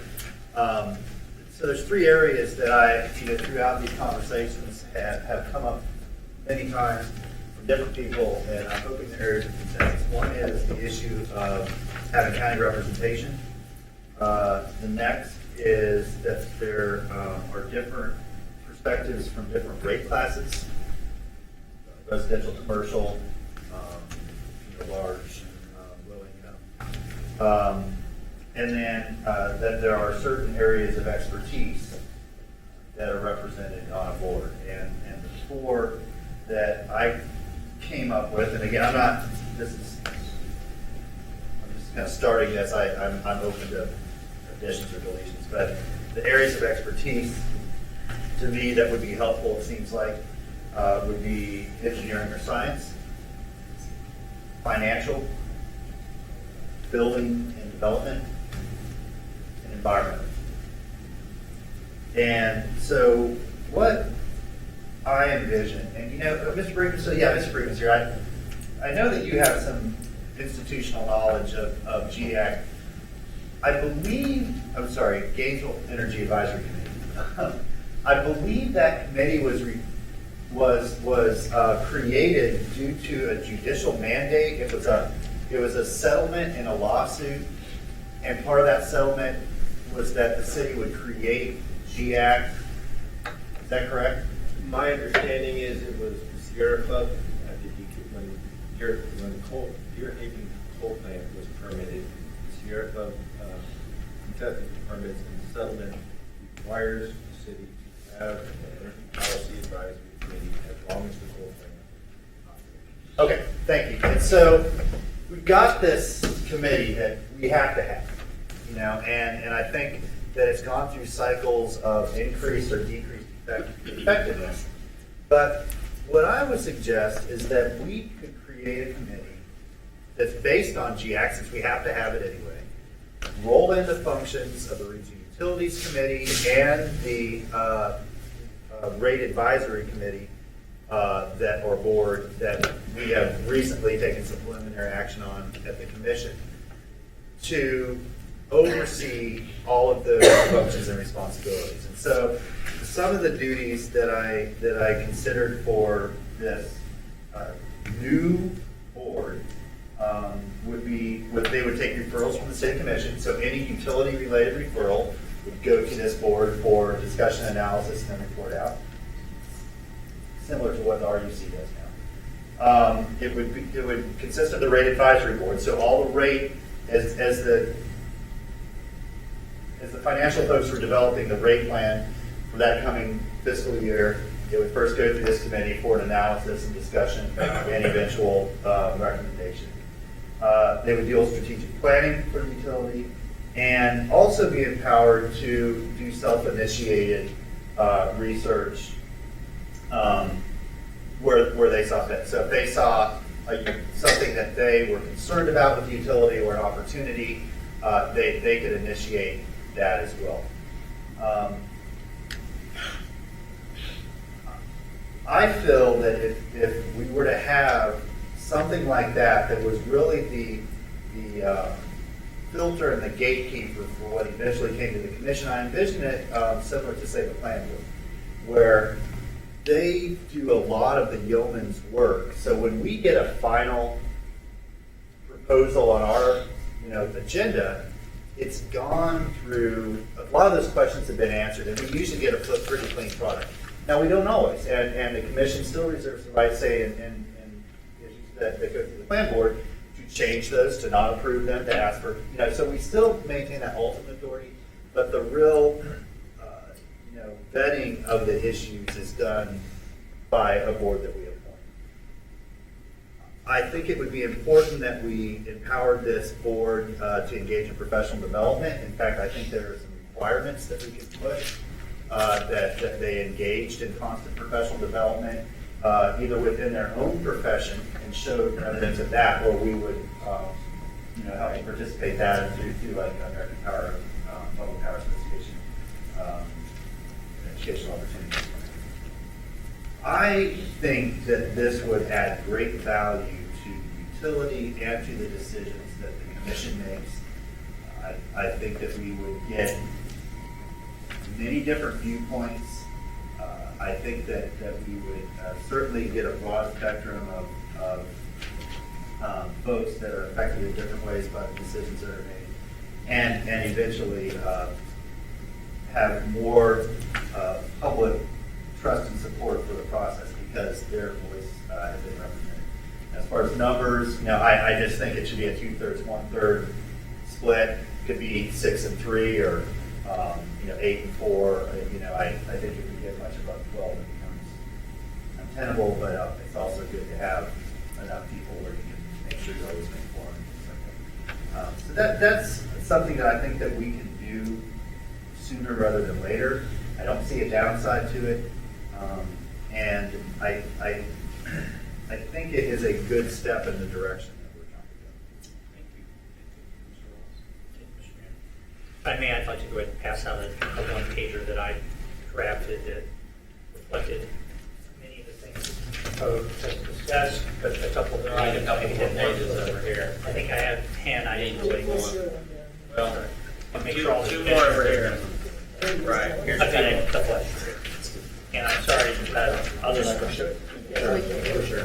I've got one that I scribbled on. I'll get it.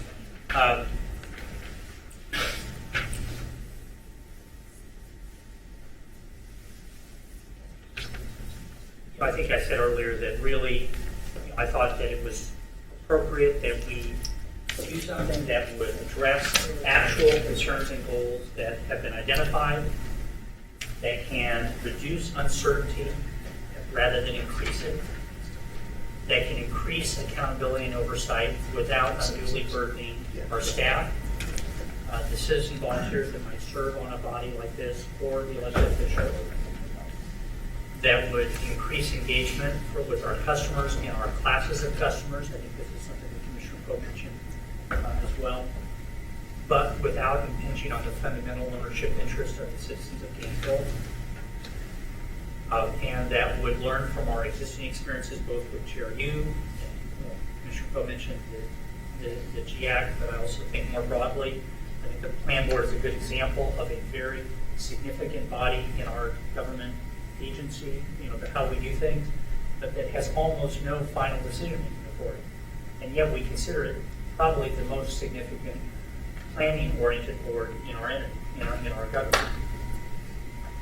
That would have the potential of building consensus for future action. I think this goes directly to something Commissioner Chase said very compellingly, I think, at our last gathering, that even if we tweak and change the legislation that's proposed, or if we come up with a one-shot solution and propose it ourselves, it's going to be very contentious, very uncertain.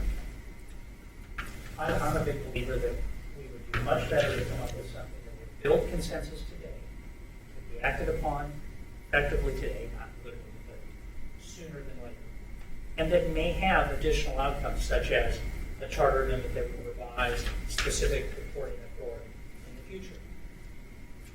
And I think ultimately, response to some things that I've had happen in my own direct experience at the time I've served on here, many of you as well, was discussed about a lack of communication, particularly I think as more management failure, frankly, and a blockage by management, but there's absolutely no question. Had our board been more open to hearing those things, perhaps we would have gotten word of those sooner.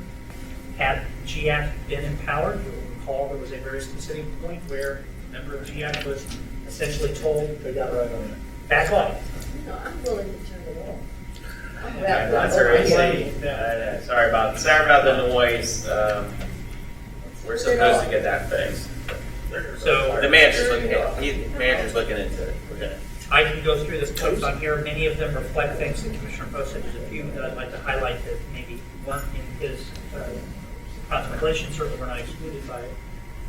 I believe this advisory board should be fully empowered to review and recommend all areas of GRU responsibility, not just energy as GIAC had originally been crafted.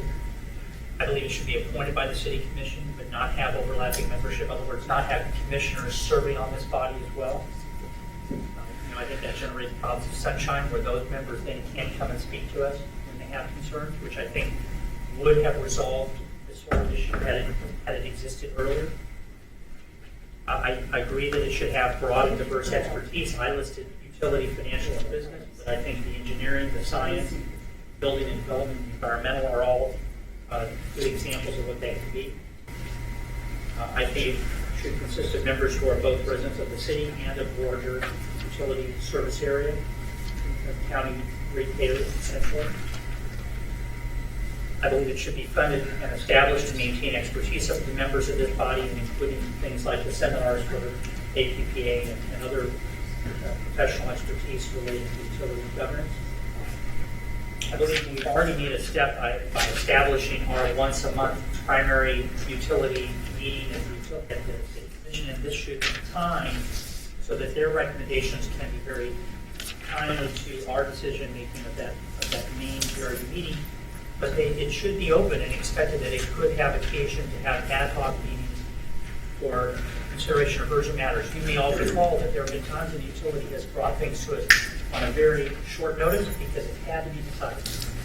And I think to do this right, this advisory body must have the ability to call a staff meeting, hear that item, and be included in their referral when the staff brings that final consideration to the City Commission as a whole.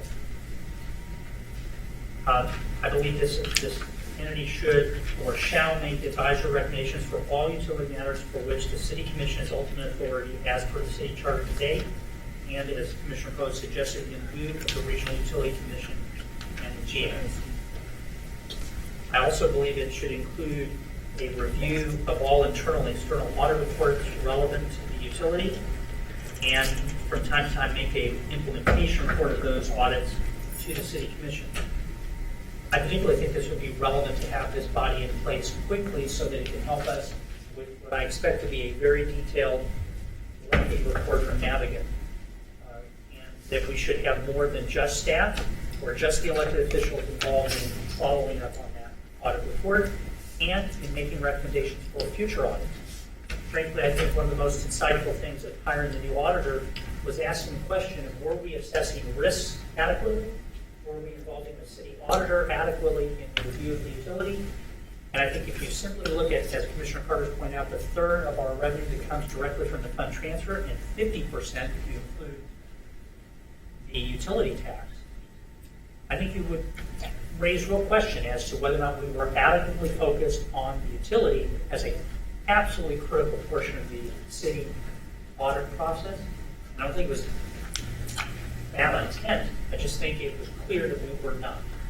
And I believe this advisory body could very much be a role in ensuring that recommendations from audits are followed up on, and if additional materials need to be audited, that those take place. I believe it would also help not to have this new citizen rate review committee be an entire additional body that is actually encompassed within this advisory board. And I've also, I think it's very similar to Commissioner Poe's comment, that the entity, the advisory board, could take initiative to review items that aren't already being brought to it, and that the general manager, at their discretion, or the city commission, could expressly direct additional items to be reviewed by this advisory body. I just want to say three things that I think lend credence to us acting in this form today, whatever your view is on the legislation, on the charter, or additional steps that we can take. We can, success for this would mean getting this up and running soon. I don't know, maybe I've got a sheet of paper over here, sorry. Maybe I handed it out, so somebody's got my notes somewhere else. No, here it is. This board could be up and running this summer, which I think is critical that we not delay, that we not leave the uncertainty of who knows what's going to happen next year's election. That this board could help gain community credibility and expertise, which I think is something very much highlighted in the Gainesville Chamber Competitiveness Report, which I went through very carefully to look at specifically their board recommendations. I think that we could address many of the things that they identify as important by this body. And that this board could lend real-time and respected recommendations from the staff and streamline the decision-making process that the City Commission has. Frankly, I think having the 3 or 4 different entities has started to get to the point where staff are starting to spend too much time supporting this. I think it should be focused on supporting this one body and having those things coming to the City Commission in a very quick and timely fashion. So I'm hoping that is something that we can gain traction. Very much. And I want to recognize Commissioner Ross, but I would say it sounds like you both are working on something that's pretty similar. So I can certainly envision the merging of those as a future proposal at a meeting when we can take action. So Commissioner Ross. I kind of hear what they're saying in terms of roles and responsibilities and duties as opposed to structure. So, except Commissioner Poe did roll some things together into the structure. So I have 2 structures I'd like us to consider. Okay. One is the GAC. The GAC, we have never used to any capacity, really.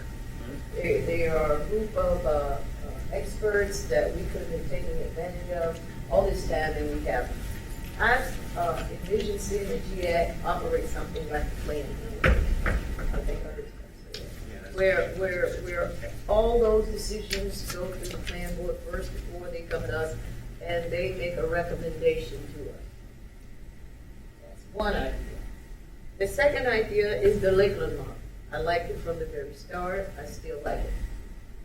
The Lakeland model has 13 members, the mayor and the 6 city commissioners, 4 citizen members appointed by the mayor and approved by the commission, 1 city resident from the residential rate class, 1 non-resident from outside city in the residential rate class, 1 citizen member whose company is in the industrial rate class, 1 citizen resident whose company is in the commercial rate class, 2 citizen members who are customers in the residential rate class residing in the Lakeland service area. That makes 13 members, 7 commissioners, 6 residents of different diverse positions in the city as citizens. I don't know how they operate, I don't know whose roles and responsibilities, but that is a governance structure. It is. Yeah.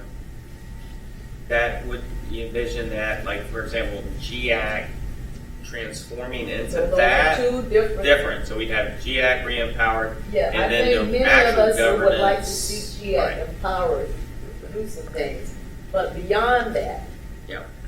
if we went into a different structure altogether, I like the Lakeland model. And I would I liked say it when for I the first benefit- heard it, and I yeah. still like it. And I like that one too. I've spoken in favor of that, and that, for some of our representatives who haven't been at some of the meetings, we did actually, and Ms. B brought members of the Florida Municipal Power Association and others to show us these different models. We had some pretty robust discussions, and it's one of the things I've heard consistently is that for a majority of this board, as it's configured, a clear majority want to make sure that all of the members of this commission are on the governing body. Some of us are open to adding more to it. So the Leyland model would provide that opportunity. For me, I like that. I really like the county representation, and I even suggested that if nothing else, let's just forward something that adds 2 seats. Since now we divide our meetings monthly, we have just a GRU afternoon to talk about that. That could be a 15 meeting members where have said. you could bring, say, 2 from the county on to, that would swell our numbers from 7 to 9, and then we would have that county representation. So in other words, I guess there's alternatives out there. There is ways we're trying to get that. I don't think I've heard it characterized that we've spent a year doing nothing. We haven't. done a lot. And what we decided is we don't want to put something on the ballot right now that would change the governance, but we have had very serious discussions about different ways to do that. And I think that's what you're seeing tonight is a continuation of that. Commissioner Chase? Thank you. And then Commissioner Warren. So just reacting to the three, Commissioner Rawls, what I'd say to you is that, I'm glad you brought up that Lakeland model because it wasn't my preference, but, I'm open to it. I'm certainly finding in my life, I pretty much only get my way when I'm alone. Not even all the time then. Not even then. Explain that. I tried to do a little more reading on it. There's a gentleman who came talk to us from Lakeland. And so it's really interesting because going back to how we changed the charter, what I've heard, and again, it's an open meeting also. I know Commissioner Wells has talked about, not necessarily open now, but maybe in the future, which only have about 14 months now in their theory. And I'm reading the paper. And so we've got like a new commissioner for Commissioner Poe.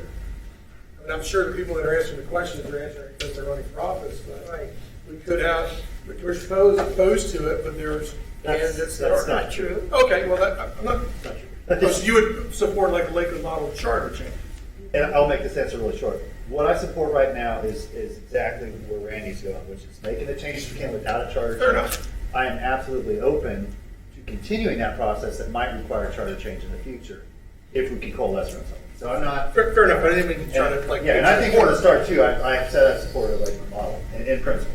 So my point is that Lakeland model starts getting closer to 6, maybe, and I'm certainly 6 open. what? 6 out of Commissioners that 7 it requires to get the a supermajority charter required amendment under on the there. charter. Yeah. So I would say I'm very open to that. Because again, the Lakeland model is basically it's not necessarily affecting the commissioners' roles.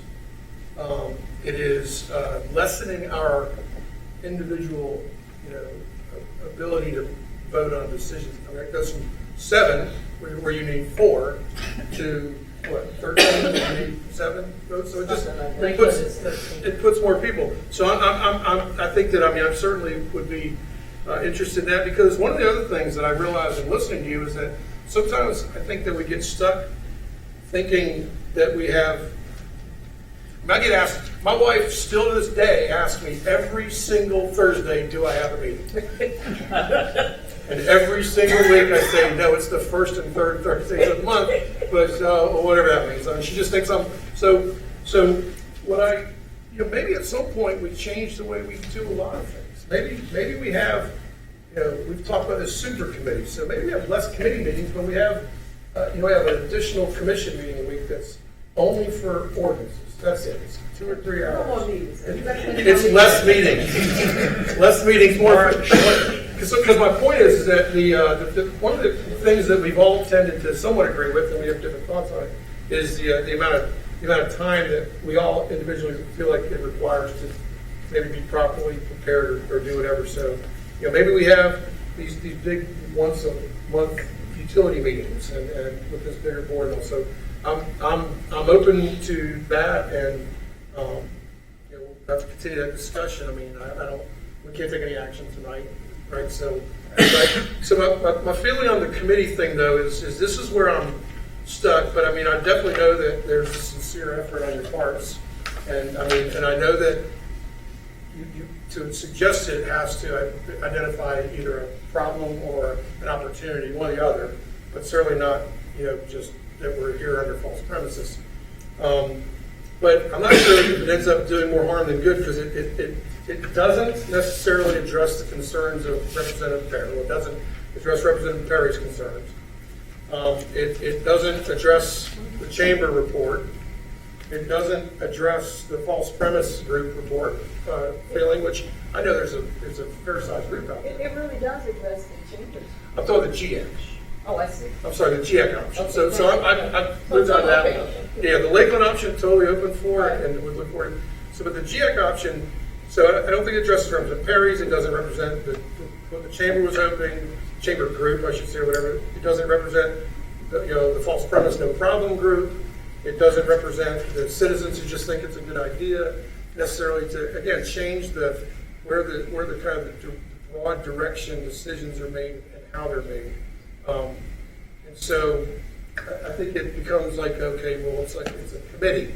And so what are some of the things that worry about it? And the thing that would have me not support this the most, really, is the one thing that I've been consistent on, which is Representative Watson actually said something which was very true, which is relying on the professionals. And there's no question that's ultimately what this comes down to. As you probably know, we're in the middle of a search right now, which you'll hear from me later on how horrible the Sunshine Law is in finding good public candidates for jobs. That's a different topic. But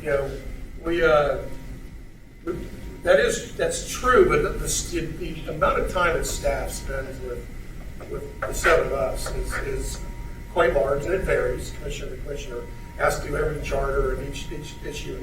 But what I worry about is that this, as I hear it, I mean, it could. And thinking about myself as a commissioner, I'm not saying I would, I'm not saying I wouldn't, I don't know, but I think it definitely gives individual commissioners the ability to defer their responsibility to really get a handle on issues. It's like you can just, well, they got it, and so when they decide, you may or may not get into the topic enough to make a decision, and so just kind of defer to the committee. Which again says, which you would do if we change the governance, but that's why you change the governance, to empower people to make the decisions. So I worry about the staff time, because they would still have to meet with the members of the commission. And then there could be a lot of time spent with recommendations, and then the commission flips the decisions and whatnot. I think I'm open to it. I'm not sure exactly what problem. That's what I asked maybe the piece you got. What problem does that address and improve? And then I just think that for me, it just gets into the most important issue, which is just kind of the broader direction of GRU, the accountability of the general manager, those kind of things. Sunshine requirements, would those be pretty much standard sunshine requirements? Yeah. So the board would, whatever this board is, would not. Just like other communities. Yeah, so and the sunshine requirements are what causes some of that that inefficiency of staff time and stuff, but, you know, and also, again, I mean, I'm certainly open to just hearing about it, but it doesn't address, for me, what I see the problems being. So I wondered what did you identify? And I'm sorry when I got water when you started talking and pushing through there. I think I can quickly answer that. Yeah, I mean, it addressed it because there would be representation from different groups who may or may not be represented now in the decision-making process. So you have a third of the committee that people that live in an unincorporated area, so that out of the city civil service territory representation.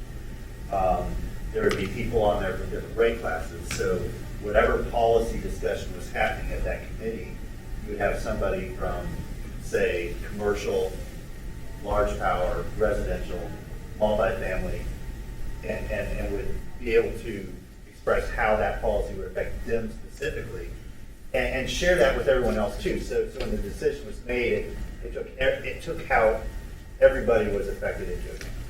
Which is not something that necessarily happens now. You know, we don't. When the RUC is hearing it, we don't necessarily came up with the multifamily water rate, right? You know, we just didn't.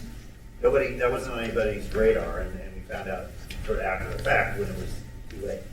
And then also, and we do this for like planning board and other boards that we have, areas of special expertise. You know, so like planning board, we ask for a realtor and a developer and things like that. So this, mine and I think Randy had some similar ideas. Somebody that was in more than one person in the engineering or sciences field. Somebody, several people that had financial backgrounds, finance or CPAs or somebody in the building or development, industry, so you got their perspective, and environmental, somebody from environmental, so we always had that. So now you get a collision of folks in our community that are affected differently, whether it be unincorporated, incorporated, how much power they use and how those rates are structured, or what they bring to the committee. And I think through all of those, you just get a really good work product that comes back to the commission recommendations. So I don't know if it's a problem we're trying to solve. I think it creates a better value added product. Just like the plan board does. I mean, if we didn't have the plan board, then we'd be going through all that stuff that they do as a commission. And it would be good. It would just be really cumbersome. So I think this makes the process just get a better product out of it.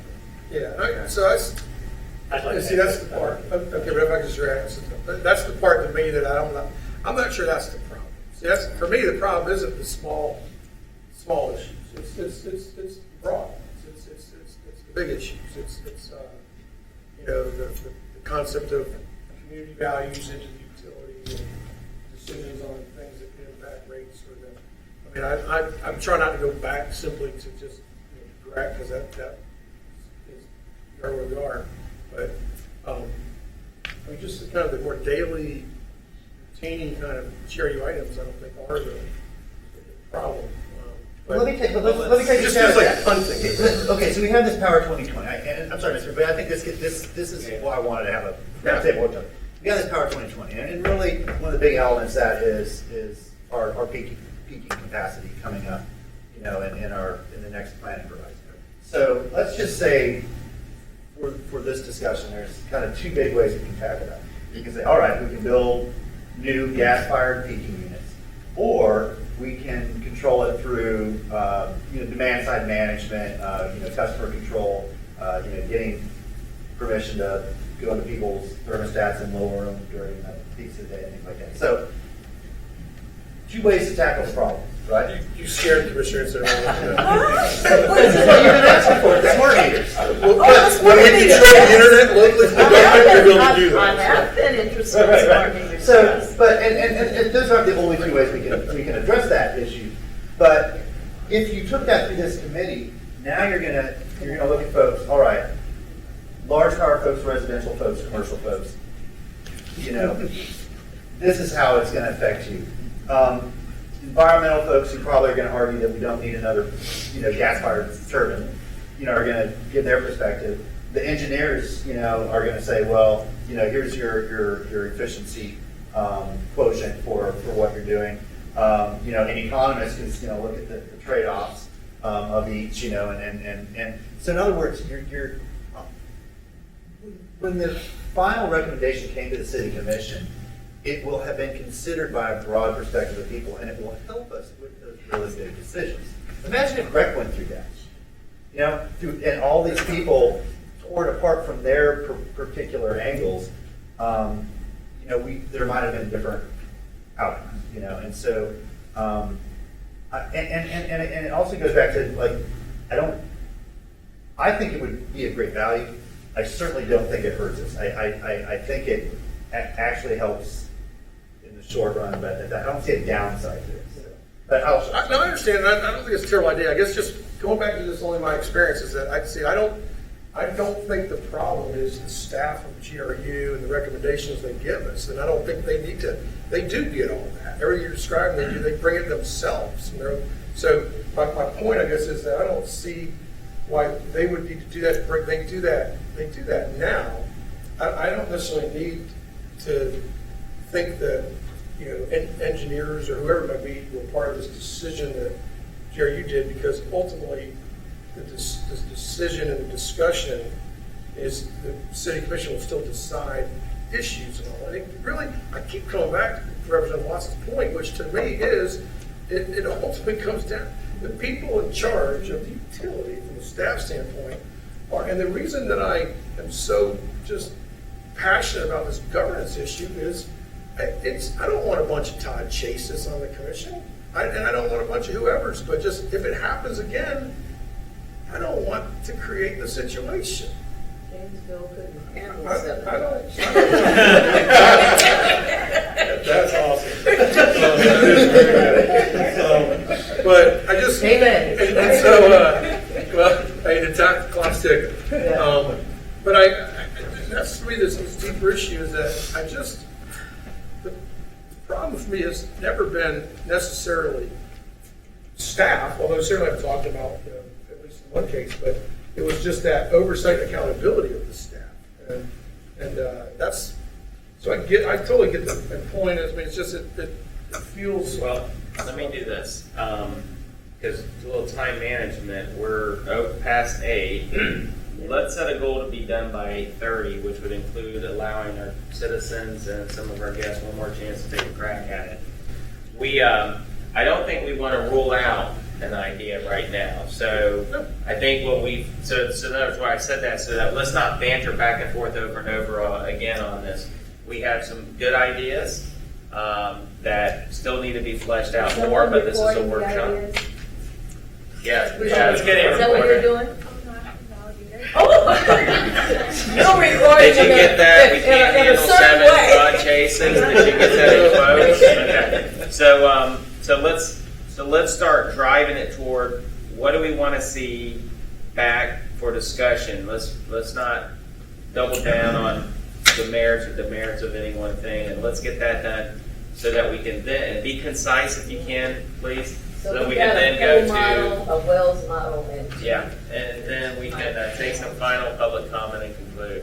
Commissioner, I'm sorry, Wells is up, and then Well, I Warren. mean, I just wanted to, Actually, I'm sorry, it was Warren and then Wells. She had flagged me a You while just ago. want to react to when you were allowed. Yeah, but I want us to go back and forth, We don't guys. want to have a workshop. well, I don't want to go back and forth, but when I see Frankfurt. But you are. No, it's not back and forth. I mean, there's a difference. Oh, no, you're wrong, or here's why I'm right, here's why I'm right. What I actually see are two different approaches that ultimately have kind of the same outcome. yes, I agree. It seems that this more empowered advisory role could effectively become more like the Lakeville model. I mean, at the end of the day, the Lakeville model keeps the final vote in the power of just the commission, right? And that kind of is what this is saying, and it's getting to a comfort level with that. And I think it does address some of the very specific things that the chamber Mhm. community came up with, But and other ones that we've identified, but just for time management, let's not try to persuade Commissioner Chase tonight. I think he's good. Commissioner Warren? I have a primary mission Well, in this we wouldn't want position to be more concise than Todd Chase. So that's what I'm going to try. But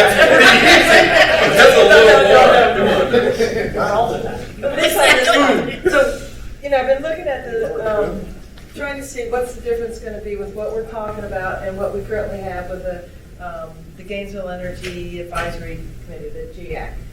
That currently is a makeup of 9 people. I think if we look at a composition that brings in some people from the county, what I'm seeing also is that anything that we do, the letter that we had from the attorney, the city attorney, was that any change is going to require a charter change. except Okay. it's advisory. So that if we go and modify the GAC or the RUC is just 3 people with 2 city commissioners and 1 county. So I'm trying to figure out how we're going to combine. 3 more. Right now it's 3-1. It has to be 2 and 1. It is 3 and 1. Okay, it was the The final. advisory board would require a code amendment, not a charter. Okay, so we can do it with the code amendment. That would. Which we can. Which means we have the front one.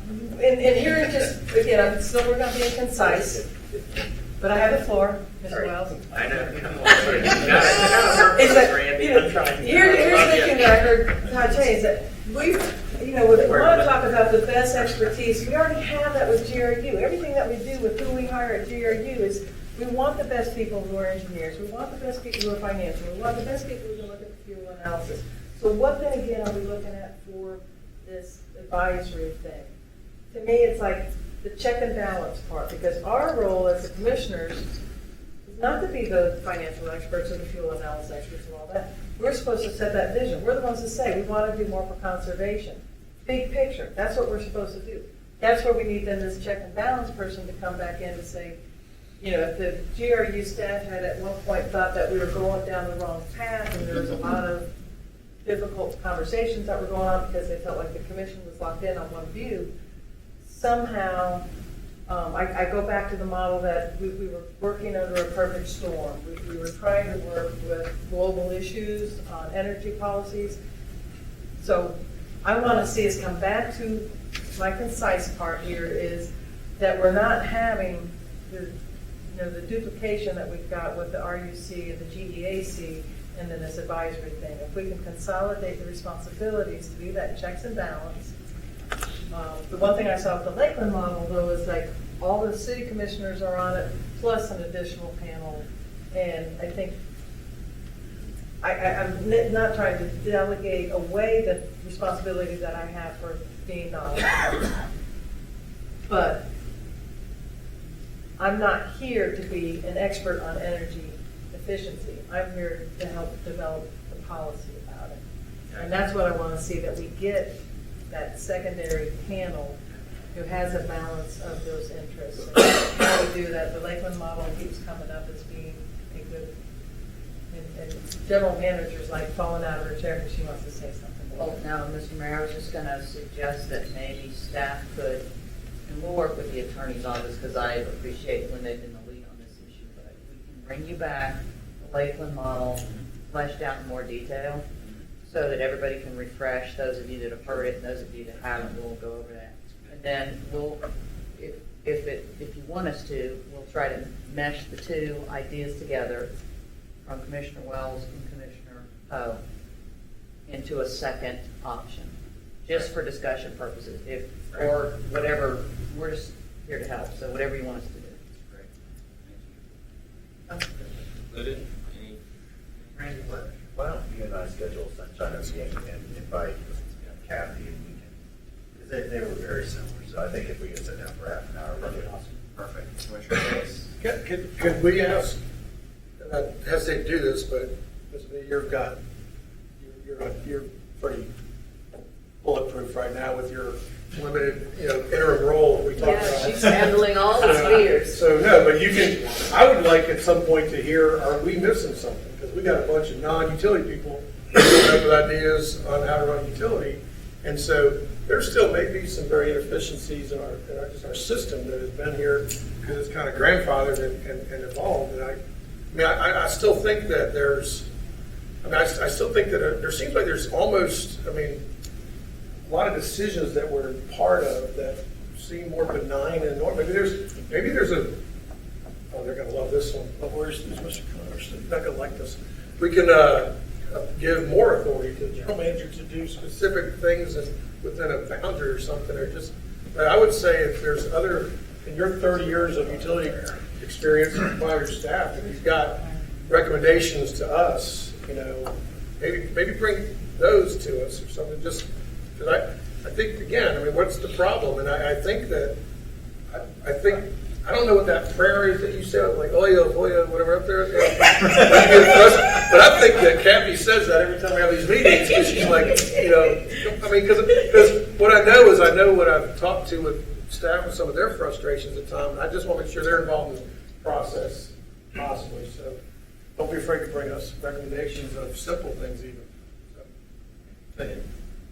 All right. I think we got here, Mr. Mayor, and what frightens me about giving too much authority to anybody, really, the board, the governance, nor the general manager, who will try to game the system and pass $1 million, whatever the heck it was. $116 million. Thank you. Who's counting?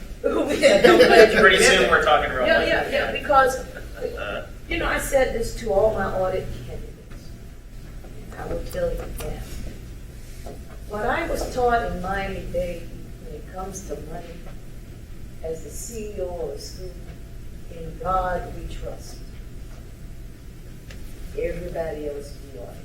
I like that. I like that. That's good. The governance model doesn't wait when y'all are discussing, I apologize, I don't know the specifics, but they have final jurisdiction on it, or they're the ones who make the decision that does it then go to the commission. Oh, it's- for Bethany's shaking her It's head. seven city commissioners in City Lakeland, and then 6 Citizens. more people that represent these different rate classes and whatnot. They meet and do all the utility business, and they take a vote. And then that meeting adjourns, and then the city commission, just as those 7, makes final approval on all decisions. So they, And I think why they're saying it works is that the 7 doesn't tend to overrule the 13. yeah, it's happened like once or twice. Just from a outsider looking in, I think that there would be an advantage to that from the perspective that you have the interaction between the 6 people who are on the commission with the commissioners at the same time. Yeah. Whereas the advisory panel is independent of the commission, and sometimes, as we know with the our advisory boards, it doesn't always get up to the commissioner. And I think that what y'all are describing is you have direct one-on-one with people that aren't necessarily, you might have certain expertise that could help in the discussion. So, they may not have the direct vote, but I think that they have a more direct vote than if it was an advisory panel, as described. So, from the unincorporated area, and my fellow commissioner may not agree, but I think that would be, a little bit more of a voice for the people in the unincorporated. And one of the things I like is that there's 6 additional seats. If 3 of them are designated to be in the unincorporated area, that's 3 of 13. That's 23%. That gets us closer to the the proportion of our customers who live in the unincorporated area. And So it can be, so you could do it by expertise level. You could have a low income member, and you could still also split it off. This one's in the city, this one's in the county, to get closer to that proportionate And those 3 representation. members can discuss the coup later. So it sounds like we're going to put something together. It sounds like we're going to put something together, and so let's just make sure the county's notified when it's going to come up for a discussion, so y'all can participate. Representative Watson, anything in conclusion, and then we'll go to some citizen comment. I would say, fairly consistent to what I've always said, I would be comfortable as your legislature, whatever system or process that you all come up with that you deem appropriate for you all, if you need us as an elected state body to implement applicable laws so that you can accomplish that goal, then certainly I'm more than willing to assist in that area. I'm not willing to dictate from Tallahassee, say, I think this is best for this elected body, and that's the reason I take such a position, as well as I'm going to go through the process of pulling the bill, even if it goes to committee, because I disagree with the process that strongly. Thank you. Any other commissioners, any other comments before we turn to citizens? All right, we're going to conclude if you wish to speak. And Jim, if you let this lady who's looking to speak first, if you'll let her go, and then we'll get to you. And let's try to, again, keep our comments around 2 minutes, if possible, 3 at a max, just so we can get everybody in. All right, and we'll need your name for the rest. My name is Karen, and I appreciate this whole discussion. I've learned a lot. One thing I'd like to say is that when you don't talk about Lakeland, JEA, and ACLD, and the chamber and everything, could you write something, have it written like Mr. Wells did, like, flush out the.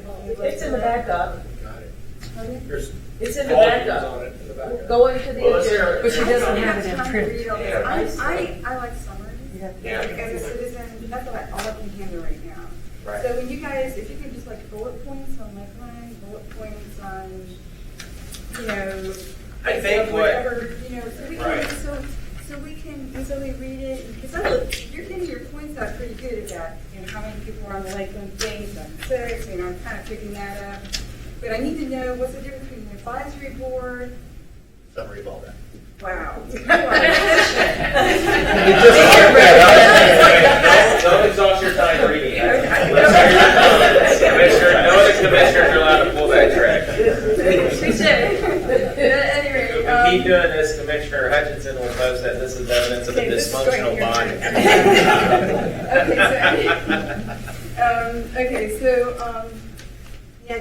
Y'all can do that, be real great. Also, location for these workshops, if you can have them typically when we go on the east side of MLK, but then how about east of MLK? For, and then maybe west of I-75, on Newberry Road. We're never going west of Oh, I-75. that's right, it's county, I'm sorry, that's right. It's all one thing. Sorry, All right, go ahead, you need to that. start concluding. Okay, please. so anyway, and then the power percentages, it's really confusing. What kind of power does an advisory board have? What kind of power does that 6-member, people on the. We'll make sure that's in the next presentation. Yeah, I really appreciate it because it's really confusing. And then my last comment, and I'll finish. Typically, I hear people always say that there should be engineers, developers, people who are typically kind of on a higher tier professionalism. What about people who work on HVAC systems? They can tell you a lot about. They could have told us tonight. Yeah, I wish the they had buzzing been sound. tonight. Yeah. Right. So plumbers can tell you, what kind of energy is being expended from water. I mean, I'm just wanted to. No, you're right, and with the Lakeland model, it specifies citizen. It doesn't really say engineer or expert, it's citizen.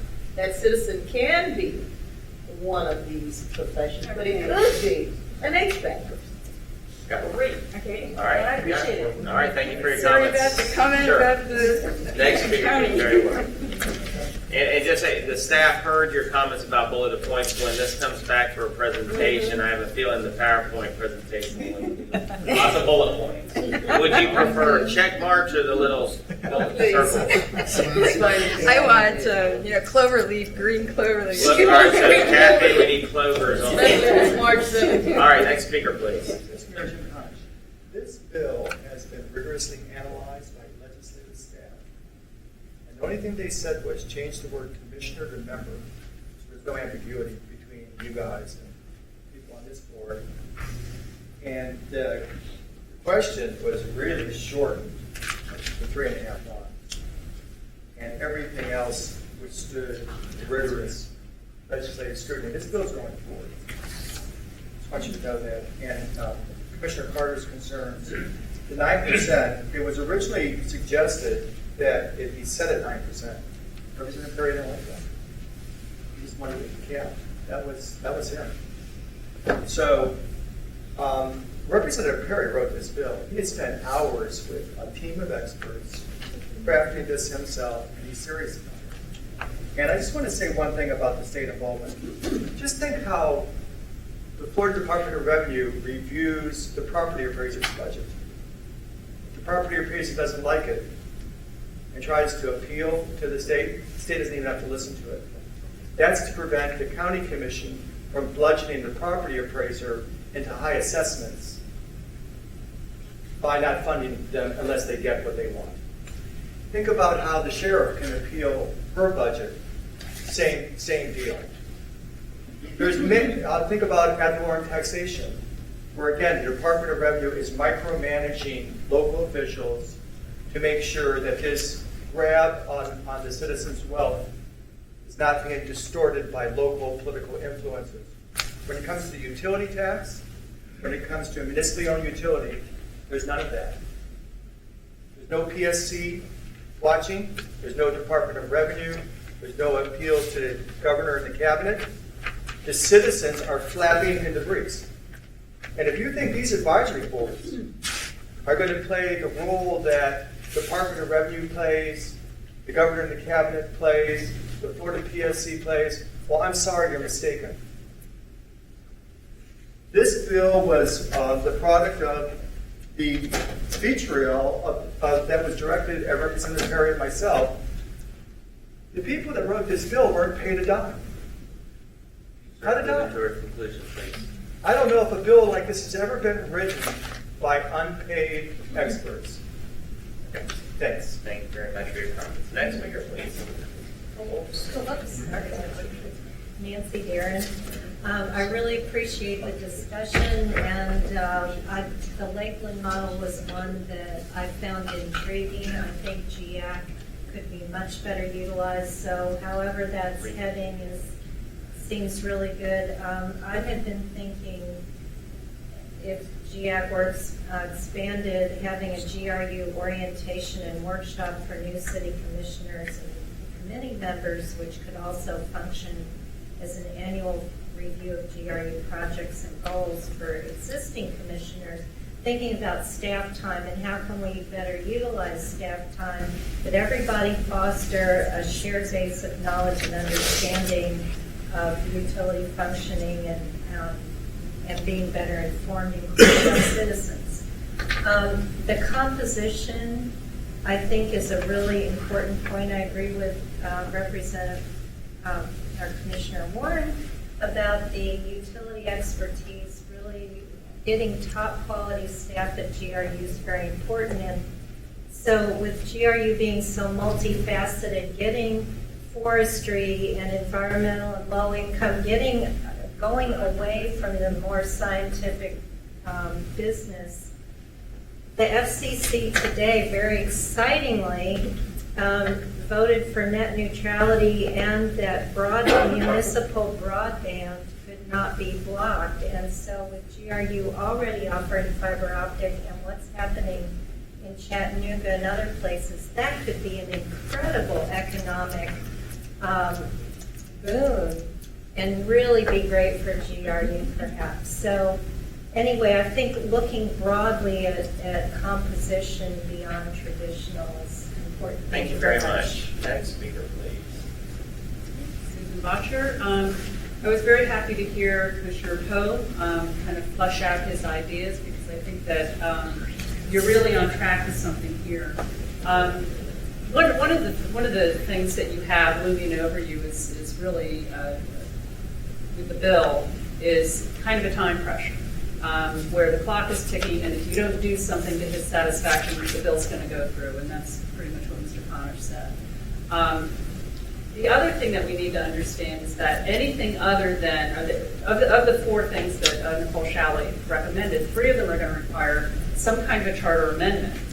You have no guarantee that that's going to pass. So let's say you spend a lot of time, a lot of staff time, a lot of your time, a lot of the public's time, and money going through these gyrations to create this charter change and put things in place and ready to go, and it fails.